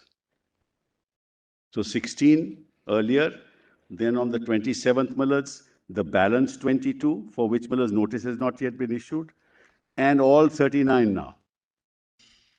Because this is 21B, that's 21A. And even for this, notice has not been issued. So this 3rd July was issued against how many you say? 39 39. for under 21B 21B. for violating the whip. And 21A, I'm sorry? Fresh one. Fresh one.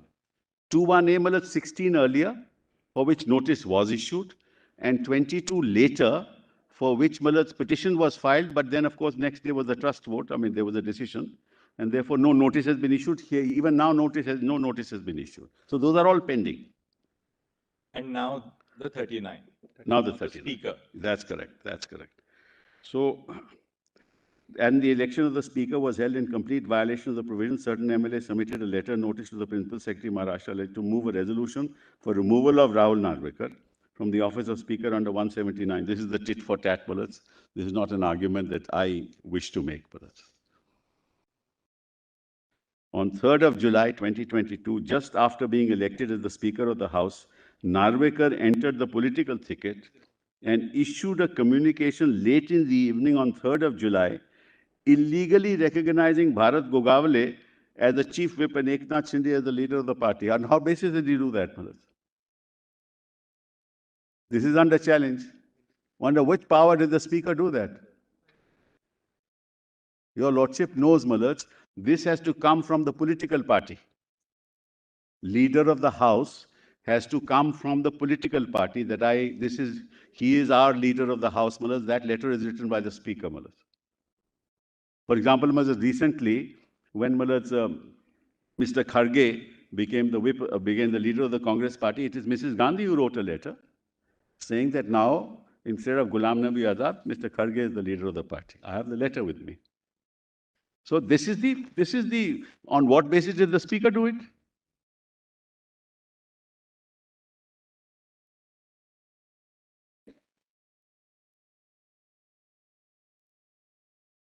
The aforesaid communication of the Speaker of 3rd July was challenged by Sunil Prabhu before this Honorable Court, wherein the Honorable Court, by order dated 4/7 in writ petition, directed to list the writ petition along with other connected writ petitions. So that's also pending.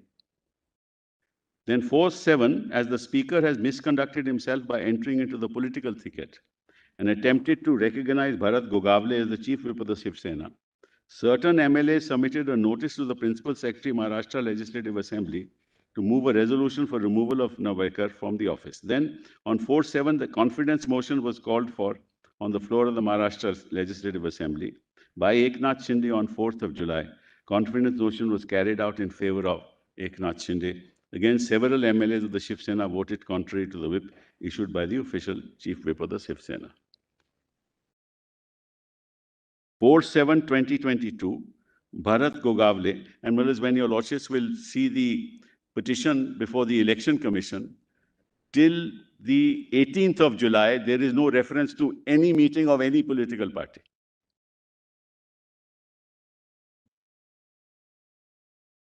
So all this was happening outside the political party.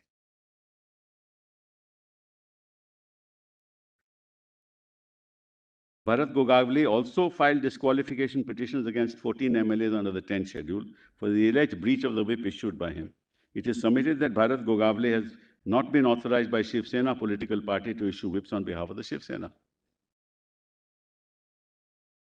5/7/2022, since the delinquent MLAs of the SSLP has openly defied the whip dated 2/7/2022 in the floor test, confidence motion held on 4/7, Sunil Prabhu has filed fresh disqualification petitions against 39 delinquent MLAs seeking their disqualification under 21B.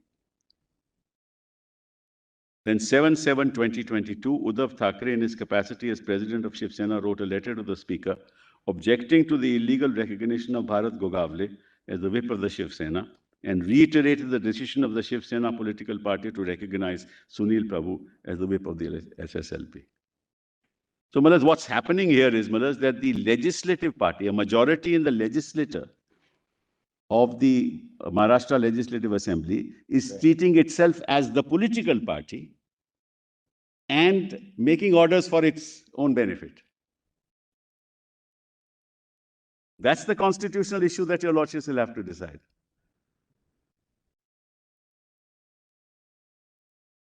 But who represents the political party is As I said, Malas, the two offices, Malas, that is the leader of the three offices, chief whip and whip, are appointed by the political party and conveyed to the the speaker. chief whip and And the deputy whip.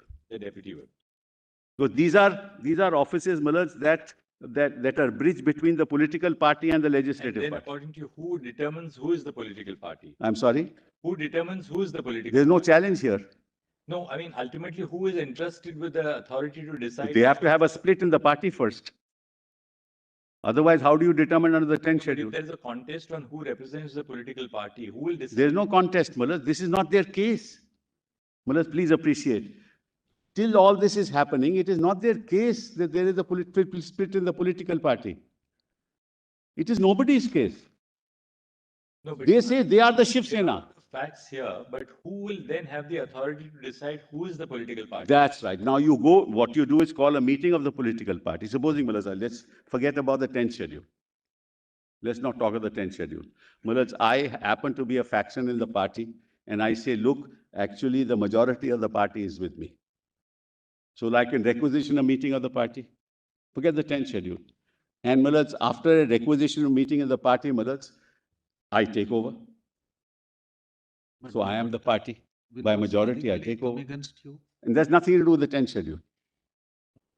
I'm not talking about the 10th. I'm sorry. Test as they have said. Sorry. The test in Sadiq Ali. Test in Sadiq Ali is nothing to do with this issue, Malas. That's not, I'm not talking of the 10th schedule now. I'm talking generally how a faction in a party can take over the party. Forget the 10th schedule. Now let's forget that 1985 10th schedule was not there. Then also this question would arise. But this question would arise only if there is a division in the legislative party. Dehors the 10th schedule. I hope, Malas, I made myself clear. Dehors the 10th schedule, this question can arise. That people in the legislative party can say that, look, no, we don't agree with your policies. Let's call a meeting of the party. Right? In that meeting, Malas, they feel that they are a faction who are entitled, Malas, to the symbol of the party. They want to set up a separate party. Right? They can go and say that we, the legislators, along with the organizational structure, are the party, separate party. Give us the symbol. We are the majority. Forget the 10th schedule. It can happen even out, but that can only happen if there's a split in the legislative party. Correct, Malas? It can only happen then. Otherwise, it's a normal procedure of taking over the presidentship of the party. Sadiq Ali, the same thing happened. There was a split in the legislative party and the political party. And in Sadiq Ali, they said that, look, as far as the organizational structure is concerned, on both issues, they are entitled to, the other side is entitled to the symbol. That's fine, no issue. Here, Malas, this split should have happened on the 21st of June. There's nobody's case in the political party. Why? Because para 15 of the 10th schedule says that if there are two factions, and the symbols order says, if there are two factions resulting from a split in the political party, then the question of symbol will arise. Right, Malas? It is nobody's case here. Nobody has, they say they are the Shiv Sena. Why? Because they are 40. So how does a majority on the legislative assembly become the Shiv Sena? Then, Malas, if in the Congress in Goa, if majority of the Congress legislators join, as they do, Malas, I've been seeing this happen again and again, Malas, then they are the Congress.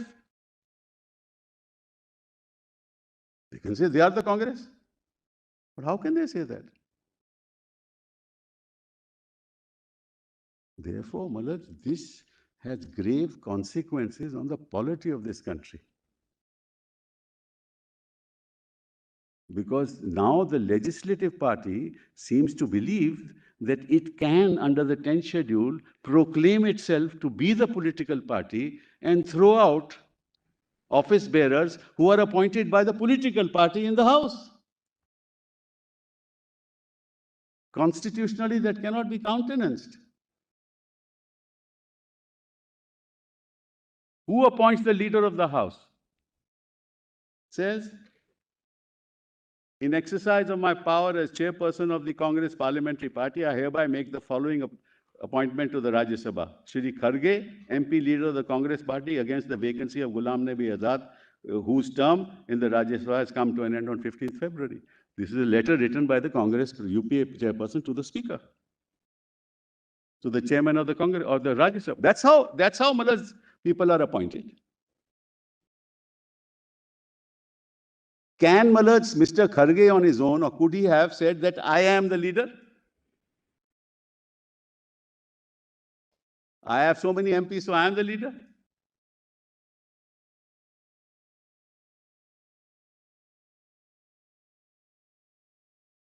The same thing with the whip.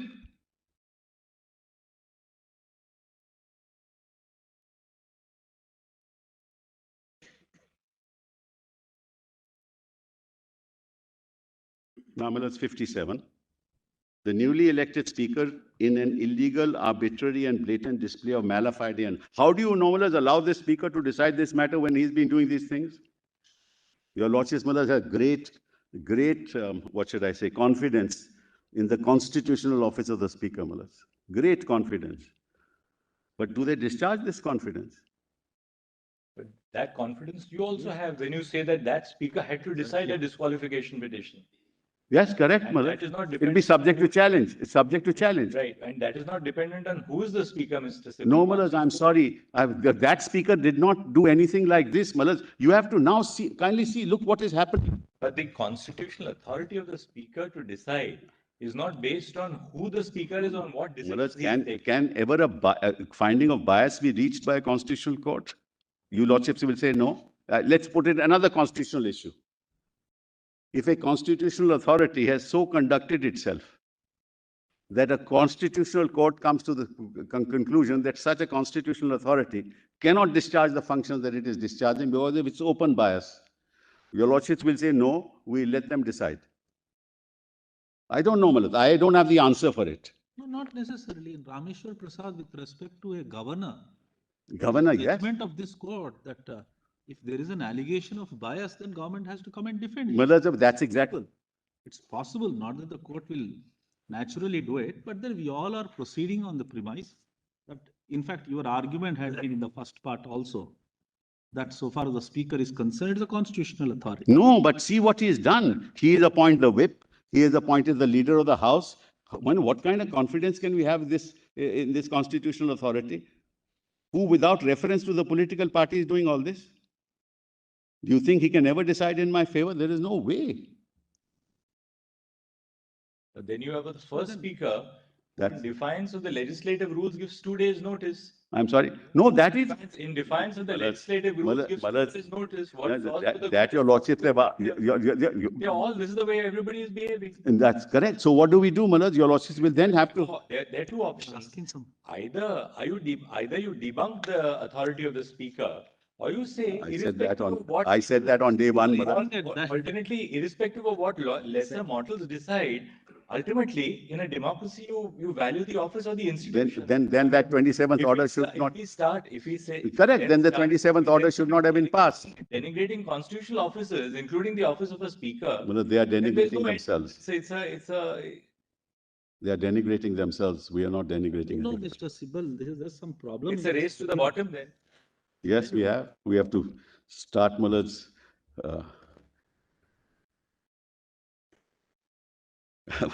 what to do. But the problem is, Malaj, that problem is very serious. And therefore, It is they are the legislators, parliamentarians. who have decided upon the speaker to be the tribunal for 10th schedule. It is parliamentarians' decision. Yeah, correct. I agree. Then But schedule. So therefore, court is only interpreting that. fine, but then we must go back to This doesn't 27th. take us anywhere, Mr. Sibal. The difficulty, repeatedly you say, at one stage, it poses a very big problem for the court. Yes. On the one hand, if the speaker is with you, you would say that it's a constitutional authority. What's wrong with the speaker? If you have some difficulty, you would say, you means not you. You would say, look at the way the speakers have behaved.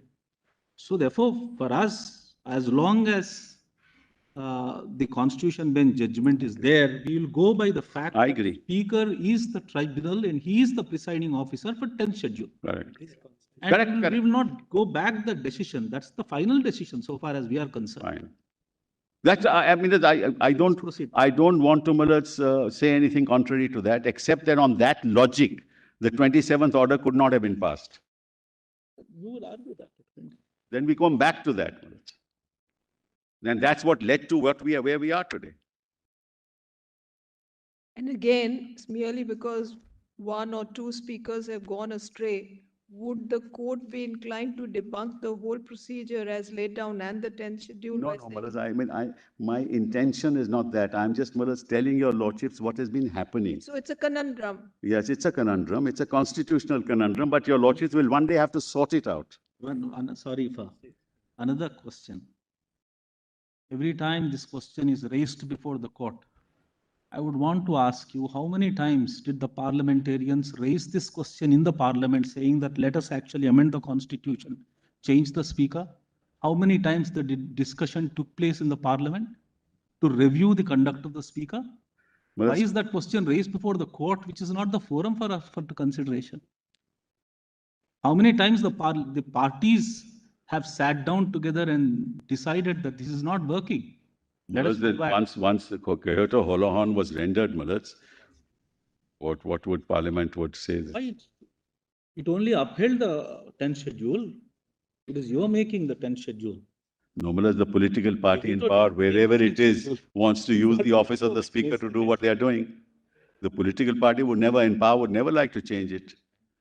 This will take us nowhere, Mr. Sibal, frankly, and this will, unless there's an amendment to the constitution, unless there is a reference, a direct challenge. Maharaj, And so Justice Sabharwal we said have it. to Maharaj. proceed on that premise. Justice Sabharwal said it in a judgment of this court, Jagjit Singh.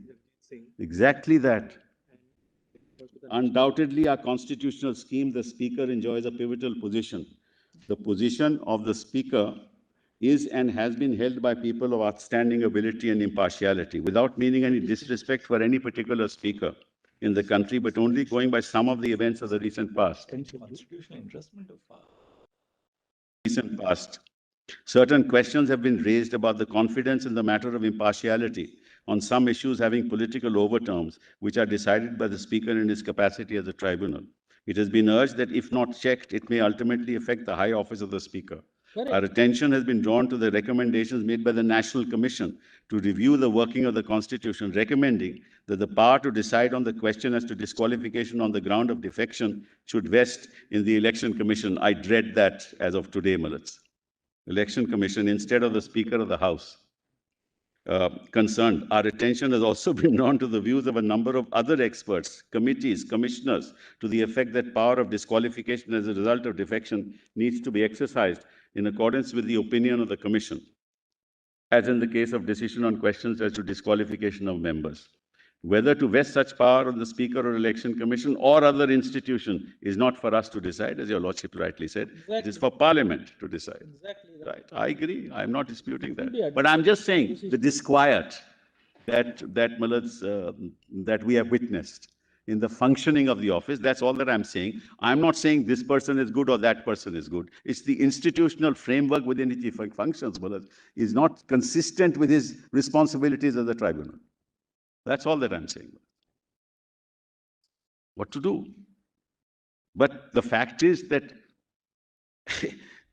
he had no authority in law to decide on the whip and on the leader of the House. That's not his. That's a separate issue. We made it out of that. That's right. I will make that argument. Then let's come to The newly elected speaker in an illegal, arbitrary, and a blatant display of malafide and bias issued notice to 14 MLAs seeking their response to disqualification petitions filed by Bharat Gogavle. The speaker is still sitting tight on the disqualification petitions filed by Sunil Prabhu and has not even issued notice in them despite their disqualification petitions being filed much earlier. He issues notice on their disqualification petition, but not on ours. And they haven't filed a reply, Malad. This court said in the interim, we adjourn it to 12th of July. Malad, from July, we are in February.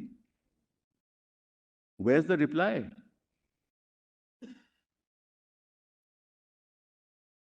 "18th of July, the notice issued by the Speaker in the disqualification petitions filed by Bharat Gogagle against 14 Shiv Sena MLAs, including Sunil Prabhu, was challenged by Sunil Prabhu in writ petition, wherein this Honorable Court, by order dated that, directed to tag the writ petition along with other connected matters." So that's also before your Lordships.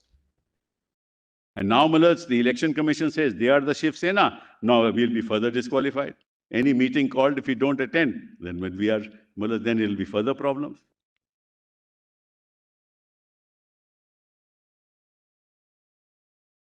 Despite the fact that this Honorable Court is seized of the issues regarding disqualification of Eknath Shinde under the 10th schedule, Shinde filed a petition before the Election Commission under para 15 of the election symbols reservation and allotment order to declare the splinter group led by him as the Shiv Sena. So this is the first time, Malad, that he went.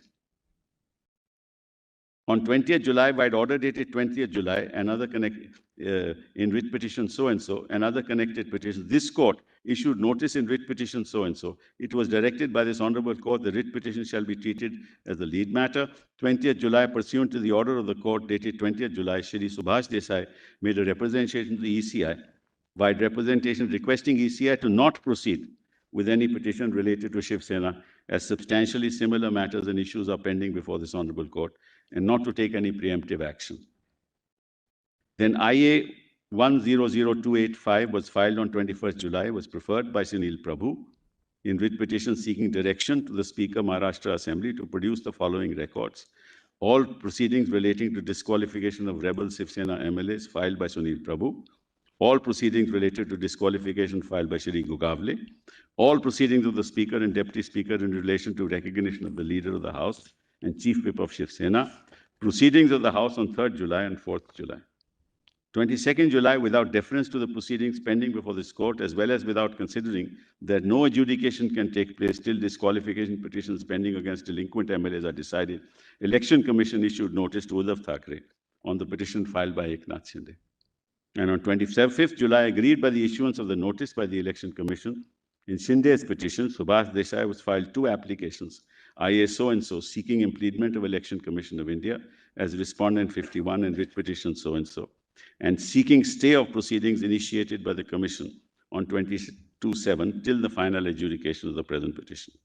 On 4th of August, this court, after hearing the Election Commission and the parties, recorded the submission of the Commission that no orders may need to be passed by this court interdicting proceedings before the Election Commission.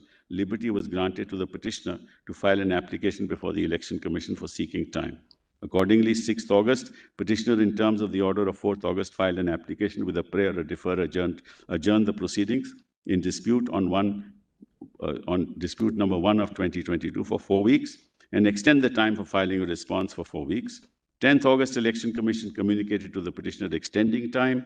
23rd August, Honorable Court, by its order, held that the present batch of petitions raised important. Then those questions were, then your Lordship straight come to 23rd August, made a request on the very same day to the Commission to defer proceedings. Then this went on, Malats, and on 22nd of September, a further request was made by the petitioner to the Commission for deferment of proceedings by 2 weeks, till this court decides the question as to whether proceedings before the Commission should go on. And then 27 December, your Lordship, Malats, dismissed the application. So that created another problem, Malats, because the Election Commission decided the matter, dehorsed, Malats, these pending proceedings, and on the basis of that majority in the Legislative Assembly has given them the symbol, well, that very majority is subject of disqualification petition. So we have another problem. And we went to the Commission and said, please await the decision. The Supreme Court did not stay, it didn't stay the proceedings, but the Supreme Court did not say that you decide it on merits based on majority in the Legislative Assembly, because those disqualification petitions are pending. But he said, no, Supreme Court has said no stay, so I will decide the entire matter. That's the other problem that happened. I never thought your lordships meant stay of proceedings only meant that you decide whatever the matter is, you hear the arguments, decide on law, on the submissions made, but they took it. The High Court also took it the same way, Maharaj. We went to the High Court also. They rejected it, saying your lordships have said no stay. Therefore, the commission can decide what it likes. And I told the commission that, look, if supposing you give this symbol to them based on this majority, and ultimately they are disqualified, then what happens to the symbol? Will we get back the symbol? So, Maharaj, we have another problem on our hands.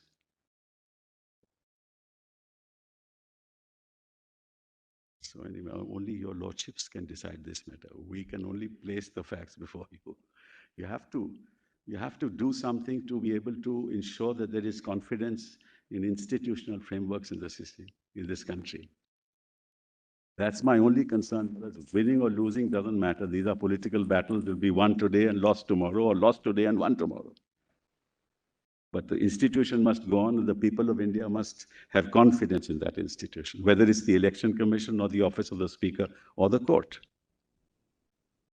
Now, then we come to 4th October, Eknath Shinde filed an application before the Commission under para 15 of the Symbols Order to urgently hear, dispose of, and allow the petition filed by Shinde under paragraph 15. On 7th October, Thackeray filed a preliminary reply to the application under para 15 with a prayer requesting Commission not to pass any order without an opportunity of oral hearing to Thackeray. Well, on 8th October, Thackeray filed a reply to the application of Shinde under para 18 of the Symbols Order. Election Commission, without hearing either of the parties. This is another curious thing. On 8th October, without hearing either of the parties, and merely hours after the reply of Uddhav Thackeray was filed, passed an order in dispute 1 of 2022, inter alia freezing the symbol of bow and arrow. And your lordship knows, Maharaj, that a hearing is required. It's mandatory under paragraph 15. Also, the Election Commission directed Uddhav Thackeray and Eknath Shinde to first furnish their preferences for interim party names and interim symbols. Uddhav Thackeray, under protest and without prejudice to his right to challenge the impugned order, freezing the symbol bow and arrow, proposed 3 interim names and interim symbols of his own choice in the order of preference.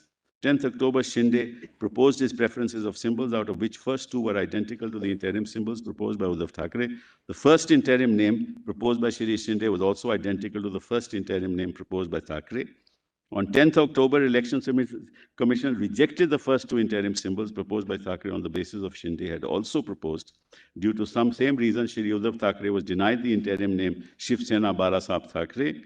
On 10th October, agreed by the arbitrary freezing of symbol without affording an opportunity of oral hearing, by order dated that passed by the Commission. In dispute 1 of 22, Uddhav Thackeray filed a writ petition in the High Court of Delhi, seeking inter alia to quash the aforesaid order. Election Commission allotted the interim name Balasaheb Banchi Shiv Sena to Shri Eknath Shinde and requested Shinde to furnish a fresh preference list of symbols. 11/10, Eknath Shinde submitted a fresh list of preferred symbols. Election Commission allotted the symbol of Do Talware or Ek Dhal to Shri Eknath Shinde. The present batch of matters was listed before the Constitution Bench for directions on such and such day. Then Miller's Election Commission addressed a letter to Uddhav Thackeray and Shinde asking to submit all the details, particulars, documents to dispute 1. And the High Court of Delhi it dismissed the petition filed by Uddhav Thackeray. Yes. We'll have Yes, DB also. the date of the decision. Now even election commission. Yesterday or day before election commission? Now the Election Commission. Yesterday. 17th of October. Yesterday. Day before. 17th February. So that's, Mullah, the really list of dates and the list of events. Mullah, having said that, just let's go to the 10th schedule straight away. Yeah.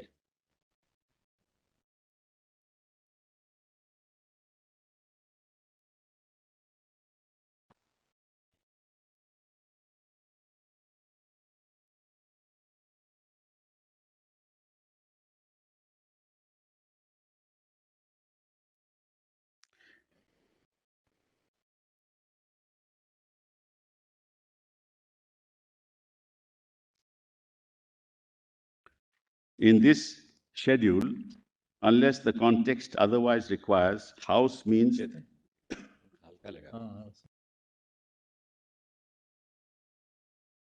winter mode, Malas.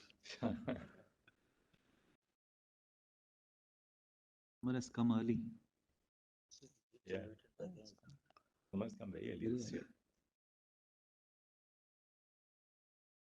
Unless the context otherwise requires, House means either House of Parliament or the Legislative Assembly, or as the case may be, either House of the Legislature of a state. Legislature party in relation, just Malas, just to have the facts straight, Malas, out of 55, 38 are with them in the Maharashtra Legislative Assembly, right, Malas? And in the Lok Sabha, out of 18, they allege that 13 are with them, but they have filed affidavits of 12. The Legislative Council, Malas, in Maharashtra, all of them are with us. All 12 are with us. 12 out of 12. All of them are with us. And in the Rajya Sabha, 3 out of 3 are with us. And in Lok Sabha, 6 are with us, according to us. Mr. Sibal, will you repeat the numbers? Yes. In the Legislative Council in Maharashtra, all 12 are with us. 1 second. All 12 are with us. But in the Legislative Assembly, Malas, 38 are with them. You say 40, but they have affidavit of 38 only. It's all right. I mean, you can say 40. I don't mind. I mean, yeah, it's all right. 40 and 15 with us. Doesn't matter. In the Rajya Sabha, all 3 are with us. And in the Lok Sabha, whereas out of 18, they are 19. 13 are with them and 6 are with us. So it's not as if, Malas, it is some overwhelming majority with them.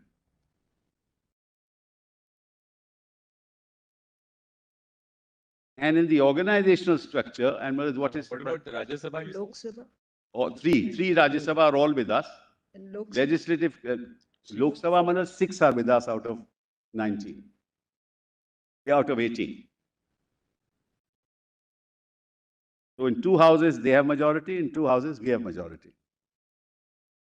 But be that as it may, Malas, the issue is ultimately not that. But just so that your lordship knows, Malas, in the organizational structure, the other surprising thing is, Malas, we both argued on the Constitution of 2018. What is the organization? On What is the the Prathinidhi structure of Sabha, organization of there is a Shena? Prathinidhi Sabha and there is the Karyakarani, which is the executive, largest executive body, 13 members of the Karyakarani, and General about bodies, 260 odd members of the Prathinidhi Sabha, which will come to later. The point that I'm making is that we both relied upon the 2018 Constitution.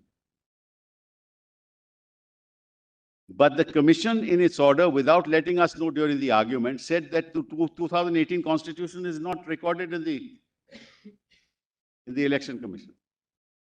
Never put it to us, never told us, not their argument, not my argument.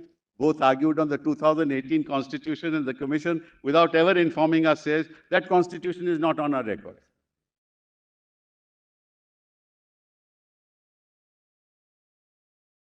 Anyway, but be that as it may. Anyway, so even though we have majority in the organization, they say we will not consider that. So they don't consider the organization. They consider this majority of those who are, according to us, disqualified, and give them the symbol.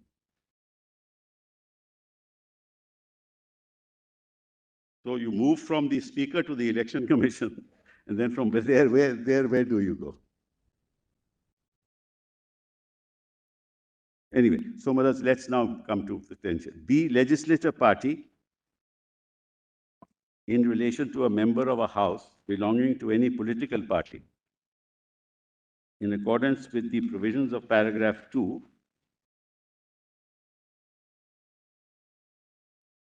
or 4 means the group consisting of all the members of that house for the time being belonging to that political party in accordance with the said provisions. Your Lordship sees the symbiotic relationship between the legislative party and the political party. The original political party, in relation to a member of a house, means the political party to which he belongs for the purposes of subparagraph 1 of paragraph 2. Paragraph means paragraph in this schedule. Then 2. Subject to the provisions of paragraphs 4 and 5, a member of a house belonging to any political party shall be disqualified from being a member of the house if he has voluntarily given up his membership of such political party, or if he votes or abstains from voting in such house contrary to any direction issued by the political party to which he belongs, or by any reason, or by any person or authority authorized by it in this behalf, without obtaining in either case the prior permission of such political party, person or authority, and such voting or abstention has not been condoned by such political party, person or authority within 15 days from the date of such voting or abstention. So, Malaz, what's important here to note is that he cannot vote contrary to any direction issued by the political party. So, obviously, in terms of paragraph P, it's the political party which issues the direction, not the legislative party.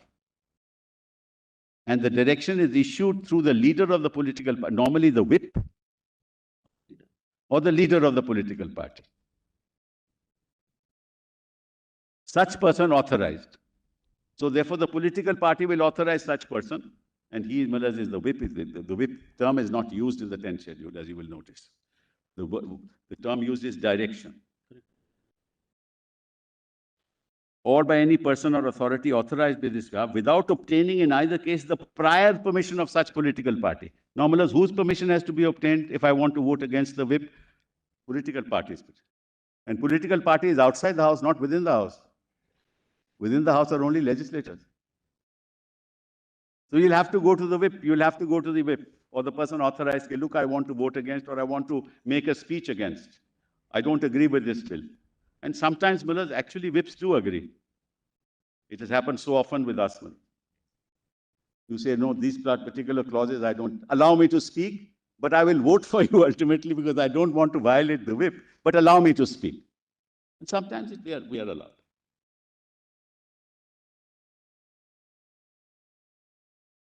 Then, let's kindly come to the explanation. For the purposes of this subparagraph, an elected member of a house shall be deemed to belong to the political party, if any, by which he was set up as a candidate for election as such member.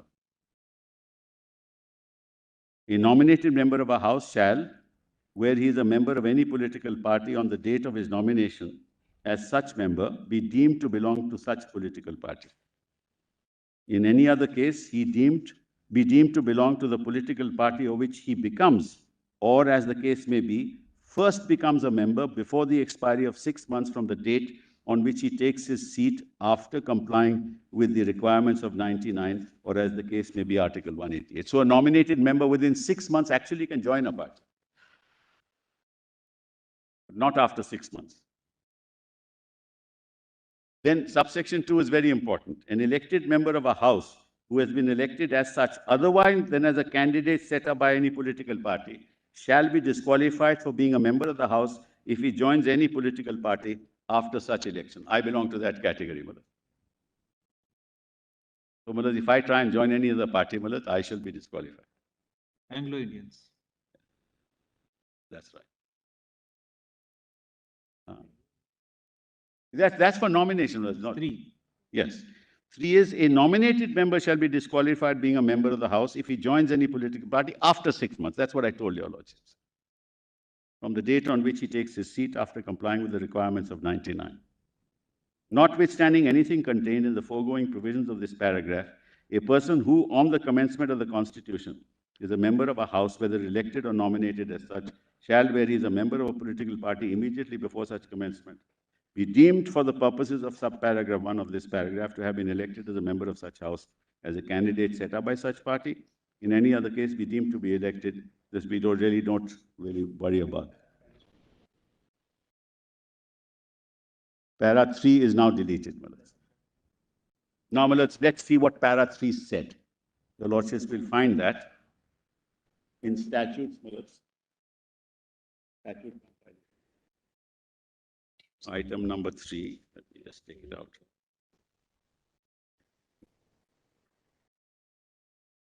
Page 48, it's there. PDF 50. Yes, PDF page 50. 50.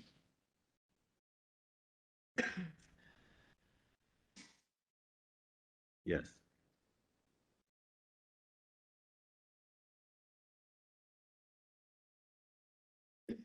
Lordship has that? Yes. Yes. Got it? Justice Shah has it? Now, disqualification on account of defection not to apply in case of split. Where a member of a house makes a claim that he and any other members of his legislature party constitute the group representing a faction which has arisen as a result of a split in his original political party. And such group consists of not less than 1/3 of the members of such legislature party, he shall not be disqualified under subparagraph 1 of paragraph 2.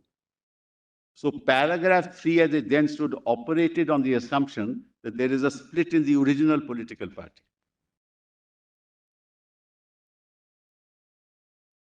A split in the legislative party would not have been a defense, even if it is more than 1/3. There has to be a split in the original political party. Now, how does that split happen? Because he makes a claim. Before all this happens,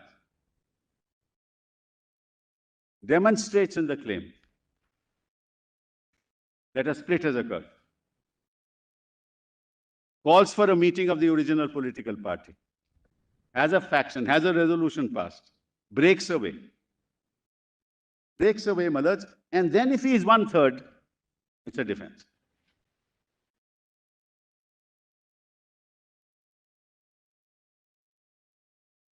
Even if he loses, Malaj, in capturing the party,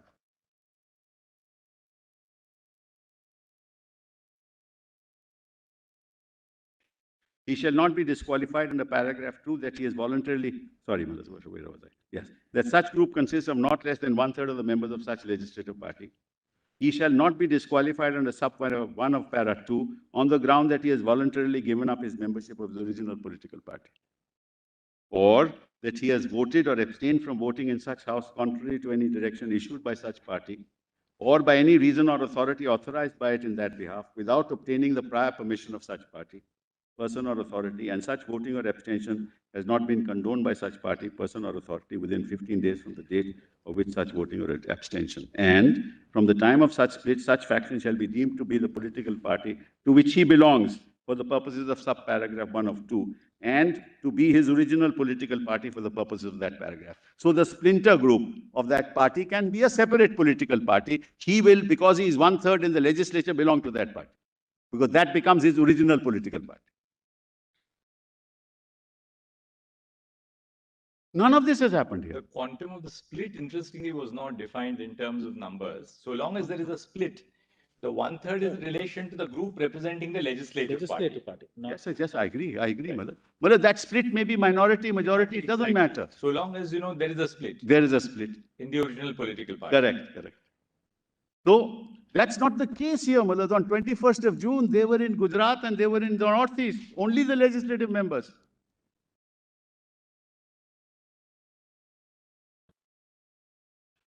And they never said there's a split. They said, we are the Shiv Sena.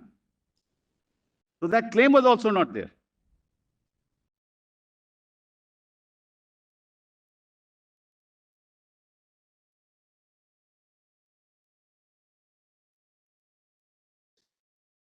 Then came the 91st Amendment, 2003. Sorry, 2000. 1st January 2004. No. Yes. It's an act of 2003, but came into force on 1st January 2004. 10 million.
Yes. Now, let us kindly see this constitutional amendment. They amended 164 of the Constitution, which you will find, Malas, in PDF page 52.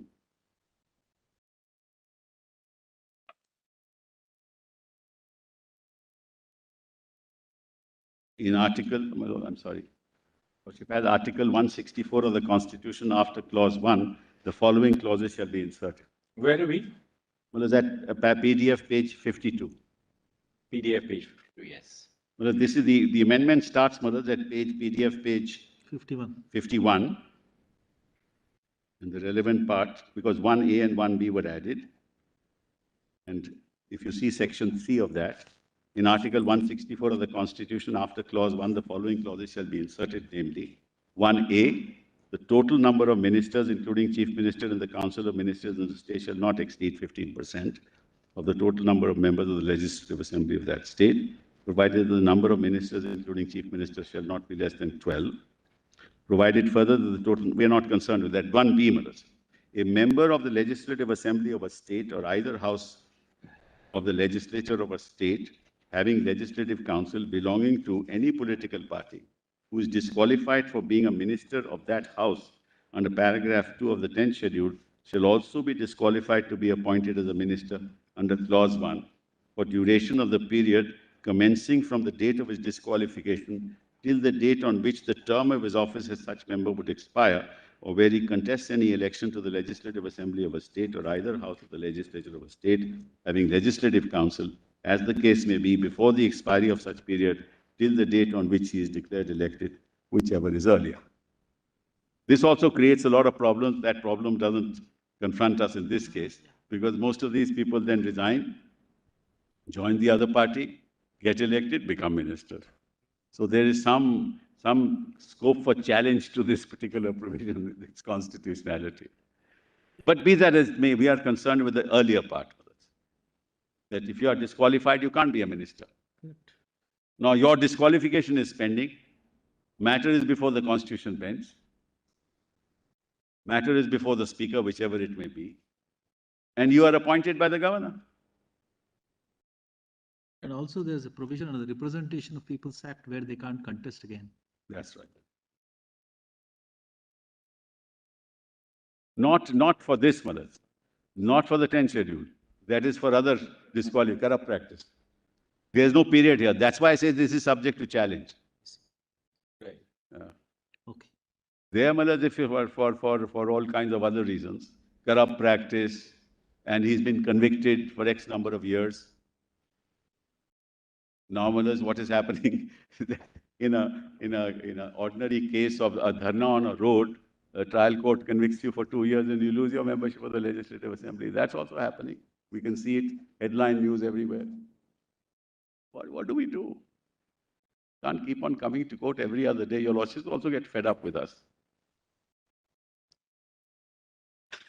Sorry. Already. How many times do we give you justice?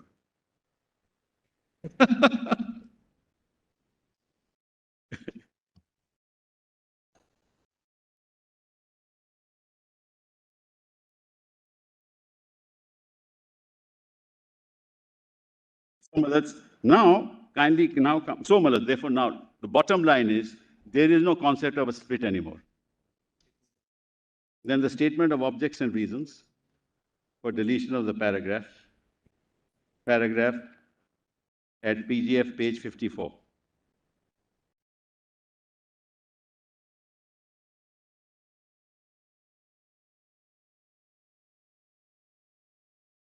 This is para 2, Malad. The Committee on Electoral Reforms. Demands have been made from time to time in certain quarters for strengthening and amending the anti-defection law. Where you reading? Malad, at PDF 54, the objects and reasons, Malad, of the deletion, Malad.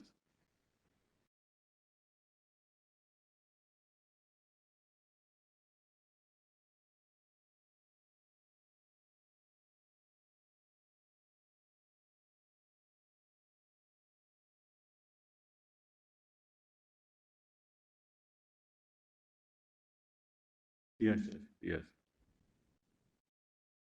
May I read that, Malad? Yes. Yes. Demands have been made from time to time in certain quarters for strengthening and amending the anti-defection law as contained in the 10th schedule to the Constitution of India, on the ground that these provisions have not been able to achieve the desired goal of checking defections.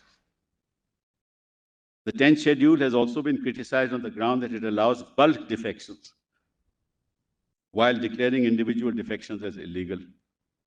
The provisions for exemption from disqualification in case of splits, as provided in paragraph 3 of the 10th schedule to the Constitution, has in particular come under severe criticism on account of its destabilizing effect on the government. Please see this, please mark this.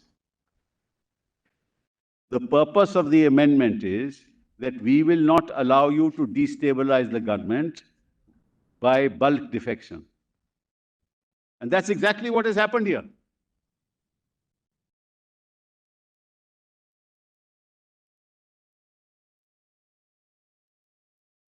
So you have to interpret the 10th schedule and its provisions to ensure that there is no bulk defection. And the concept of minority is over. Bulk majority also will be subject to disqualification.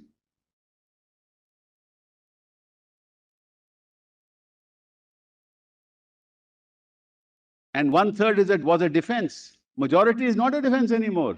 There is no defense as far as the split is concerned in the legislative party.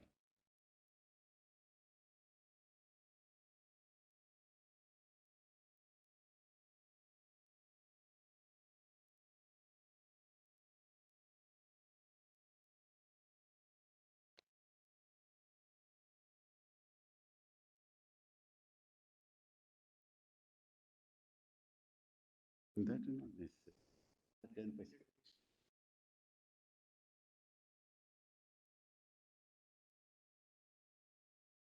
Well, as paragraph 2 there, the Committee on Electoral Reforms, Dinesh Goswami Committee, in its report of May 1990, the Law Commission of India on 170th report on reform of electoral laws, 1999, and the National Commission to review the working of the Constitution, in its report of 31st March 2002, have inter alia recommended omission of said paragraph 3 of the 10th schedule to the Constitution pertaining to exemption from disqualification in case of splits. The NCRWC is also of the view that a defector should be penalized for his actions by debarring him from holding any public office as a minister or any other remunerative political post for at least a duration of the remaining term of the existing legislature or until the next fresh elections, whichever is earlier. It is proposed to accept these suggestions. Mr. Sibal, notwithstanding the deletion of paragraph 3 of the 10th schedule, the issue as to who represents the political party is still a moot issue. No, but that has to be resolved outside the legislative party. That cannot be still, according to you, resolved within the fold of the legislature party. No, that question doesn't arise in this case because this. No, I mean, we're not on this case, but that question as to who represents that will happen outside the House. That will happen outside the House. That cannot be resolved by the number of legislators within the House. That's my only submission, Malad. Yeah. How that is resolved outside the House is actually given in a judgment of this court in Brahmanand Reddy. That's a matter of the internal, the internal constitution. That's right. You have to call a meeting. You have to raise the issues. For 2.5 years, the gentleman was a minister. the procedure, the bylaws of that party. Yes, yes. Yes, sir. But the forum is. You have to follow those bylaws. You have to call a meeting. You have to resolve that issue. And then you can do all this, Malaj. When paragraph 3 was there. Otherwise, Malaj, what you're doing is exactly what the object says you shouldn't allow to do, bulk defections. Toppling the government. As I said, what this would result, if you were to uphold this, Malaj, my humble submission, if you were to uphold this, then any government can be toppled, Malaj, for the simple reason you take those people, become majority, appoint your speaker, Malaj, and have a trust vote and you are in government. You don't need anything else. You don't need to have a split in the political party. That's a matter of Malaj, a dispute that will arise and it will go to courts and the courts will decide in their own time, Malaj. In the meantime, the 5 years will pass. So if you wanted to remedy this menace, you can't allow the perpetuation of this menace by recognizing a split in the legislative party as if there's a split in the political party which is not even addressed, which is not even claimed. What is claimed is that we are the party.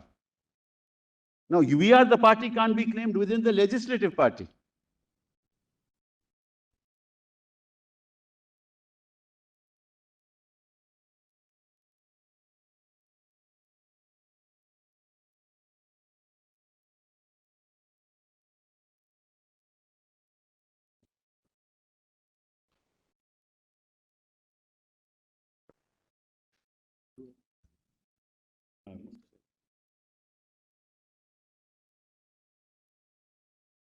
Well, that's for 2.5 years. I'm sorry.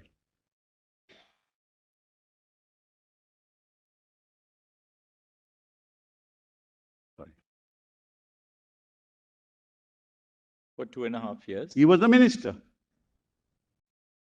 This very government never raised any issue. There is no public document saying that he is dissenting or he is a conscientious objector. Nothing. No evidence, no document filed, no evidence of that, no public statement, no newspaper report, nothing. He was the leader of the House on 21st of June. And overnight, Malaj, facts stare you in the face.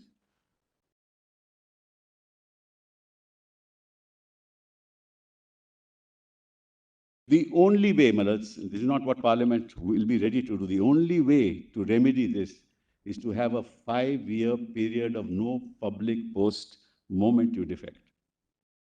No minister, no public post, no public sector, no nothing. All this will stop. That's the only way. 164, 1B now gives you a way out. Instead of defecting, you can resign. And then you become minister. You were a minister before, all you have to do is resign. This is the only way. If you want to maintain morality in public life, you will not be given any public office, no governorship.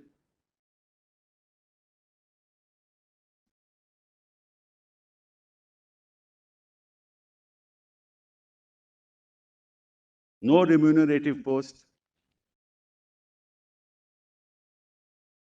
Kind of cooling off, I'm sorry? cooling off of sorts. Yes. Even in 361, Malaj, in fact, disqualification for appointment on remunerative political post. Capital B, Malaj. If he was disqualified, he can't hold a remunerative post. Actually, 91st Amendment, Malaj, was very careful in trying to sort of settle part of the problem. But one thing was clear, they did not allow for bulk defections.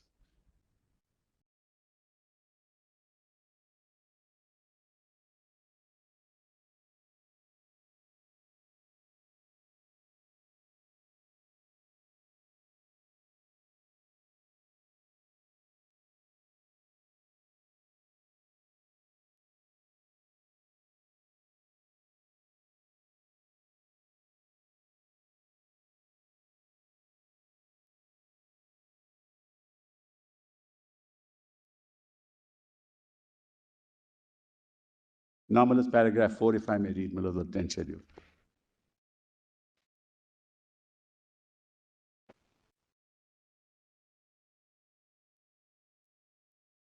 4-1, Malaj.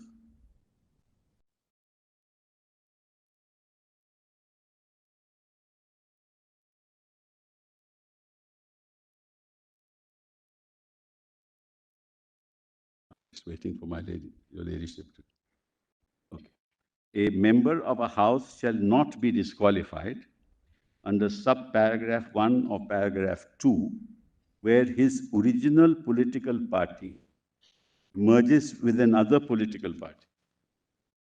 And he claims that he and any other members of his original political party have become members of such other political party, or as the case may be, of a new political party formed by such merger. So, Maharaj, if the Congress or if a small party in a state merges with another big party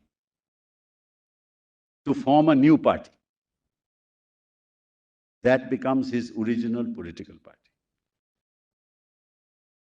Therefore, a member of a house shall not be disqualified where his original political party, maybe a small party, merges with another political party, and he claims that he and any other members of original political party have become members of such other political party, that is, they merge into that party, or, as the case may be, of a new political party. Both of them may form a new political party formed by such merger. So A merges with B, or A and B merge together to form C. Form a new party. So therefore, no disqualification.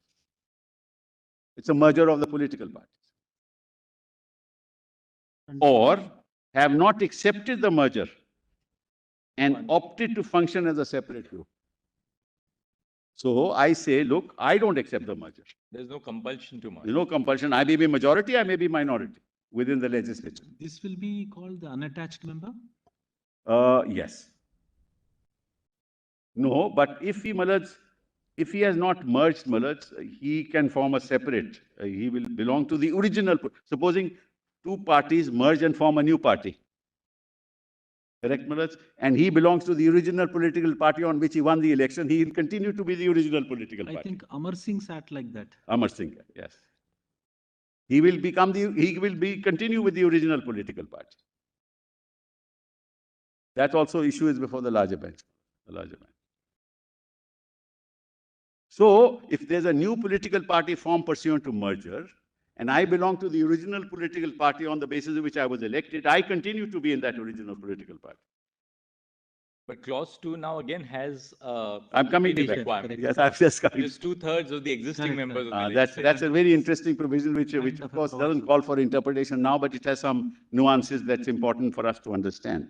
And from the time of such merger, such other political party or new political party or group, as the case may be, shall be deemed to be the political party to which he belongs for the purposes of sub-paragraph 1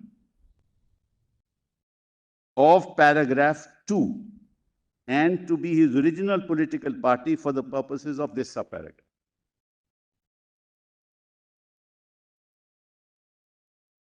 So from the time of such merger, either to a party or to a new political party, he is deemed to be a member of that political party to which he belongs for the purposes of paragraph 1. So may belong to that original political party and is dissociated himself, or after merger he belongs to the other political party. No issue. Now comes the problem. For the purposes of subparagraph 1 of this paragraph, the merger of the original political party of a member of a house shall be deemed to have taken place if and only if not less than 2/3 of the members of the legislative party concerned have agreed to such merger. Now, Malaj, if 2/3 of the members don't agree, then there is no merger as far as the legislators are concerned. First, the merger takes place. Then the question arises whether you are 2/3 or not. If you are 2/3 and you agree, it is fine. It's a defense. If you are not 2/3, Malaj, then you can be a separate group.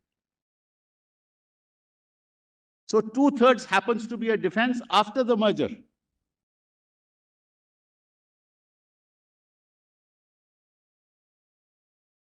This deemed is also very important. Yes. Because what 10th schedule does is that it doesn't create a new category. By saying deemed, it is relating back to the position of the assembly as it were Yes. when people, legislators got elected and come to the assembly. Yeah. That position will be deemed instead Yes. of creating a new category. Correct. For the purposes of one, the merger of the original political party of a member of the House shall be deemed to have taken place only if not less than 2/3 of the member concerned have agreed to such merger. So 2/3 of the member, less than 2/3 of member, question defense doesn't arise. But if 2/3 of the members agree, then that's a defense. That's a perfect defense. So looked at it from any standpoint, these 40 people have no defense under the 10th schedule.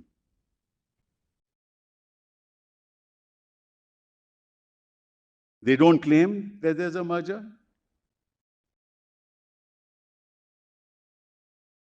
They say that they are majority in the legislative party. They claim that because of that majority, they can change the whip. They claim that they can change the leader of the House. They can call themselves, Eknath Shinde can call himself the leader, merely because he happens to be one of 40. And so what happens, to the political party to which he belongs? What morality are we talking about? What conscientious objectors are we talking about? Conscientious defectors is the word that I used last time.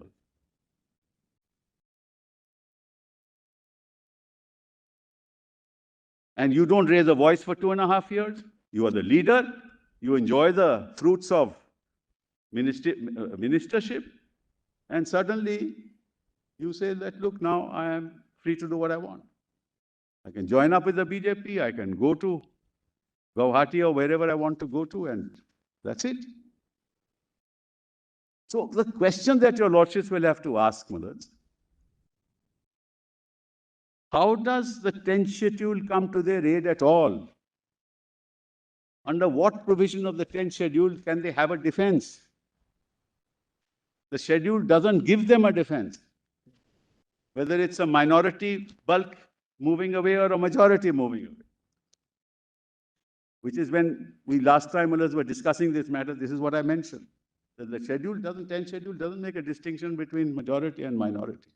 It just ensures that this habit of bulk defections, which is destroying the polity of this country, and by which elected governments can be overturned. So the objective is that you should not allow an elected government to be overturned. That's the fundamental premise on the basis of which paragraph 3 was deleted. You cannot destabilize government. And if you uphold such an act through a judicial process, you are enabling future defections and therefore destabilizing elected governments, which has far-reaching consequences for the polity of this country. That's the issue that your lordships have to decide.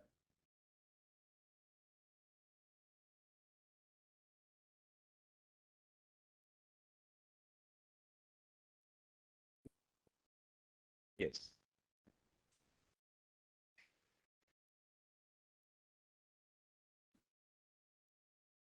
Well, it's paragraph 6 of the 10th schedule, but I'll take up the next topic tomorrow, if your lordships don't mind. The transcription which we have made was from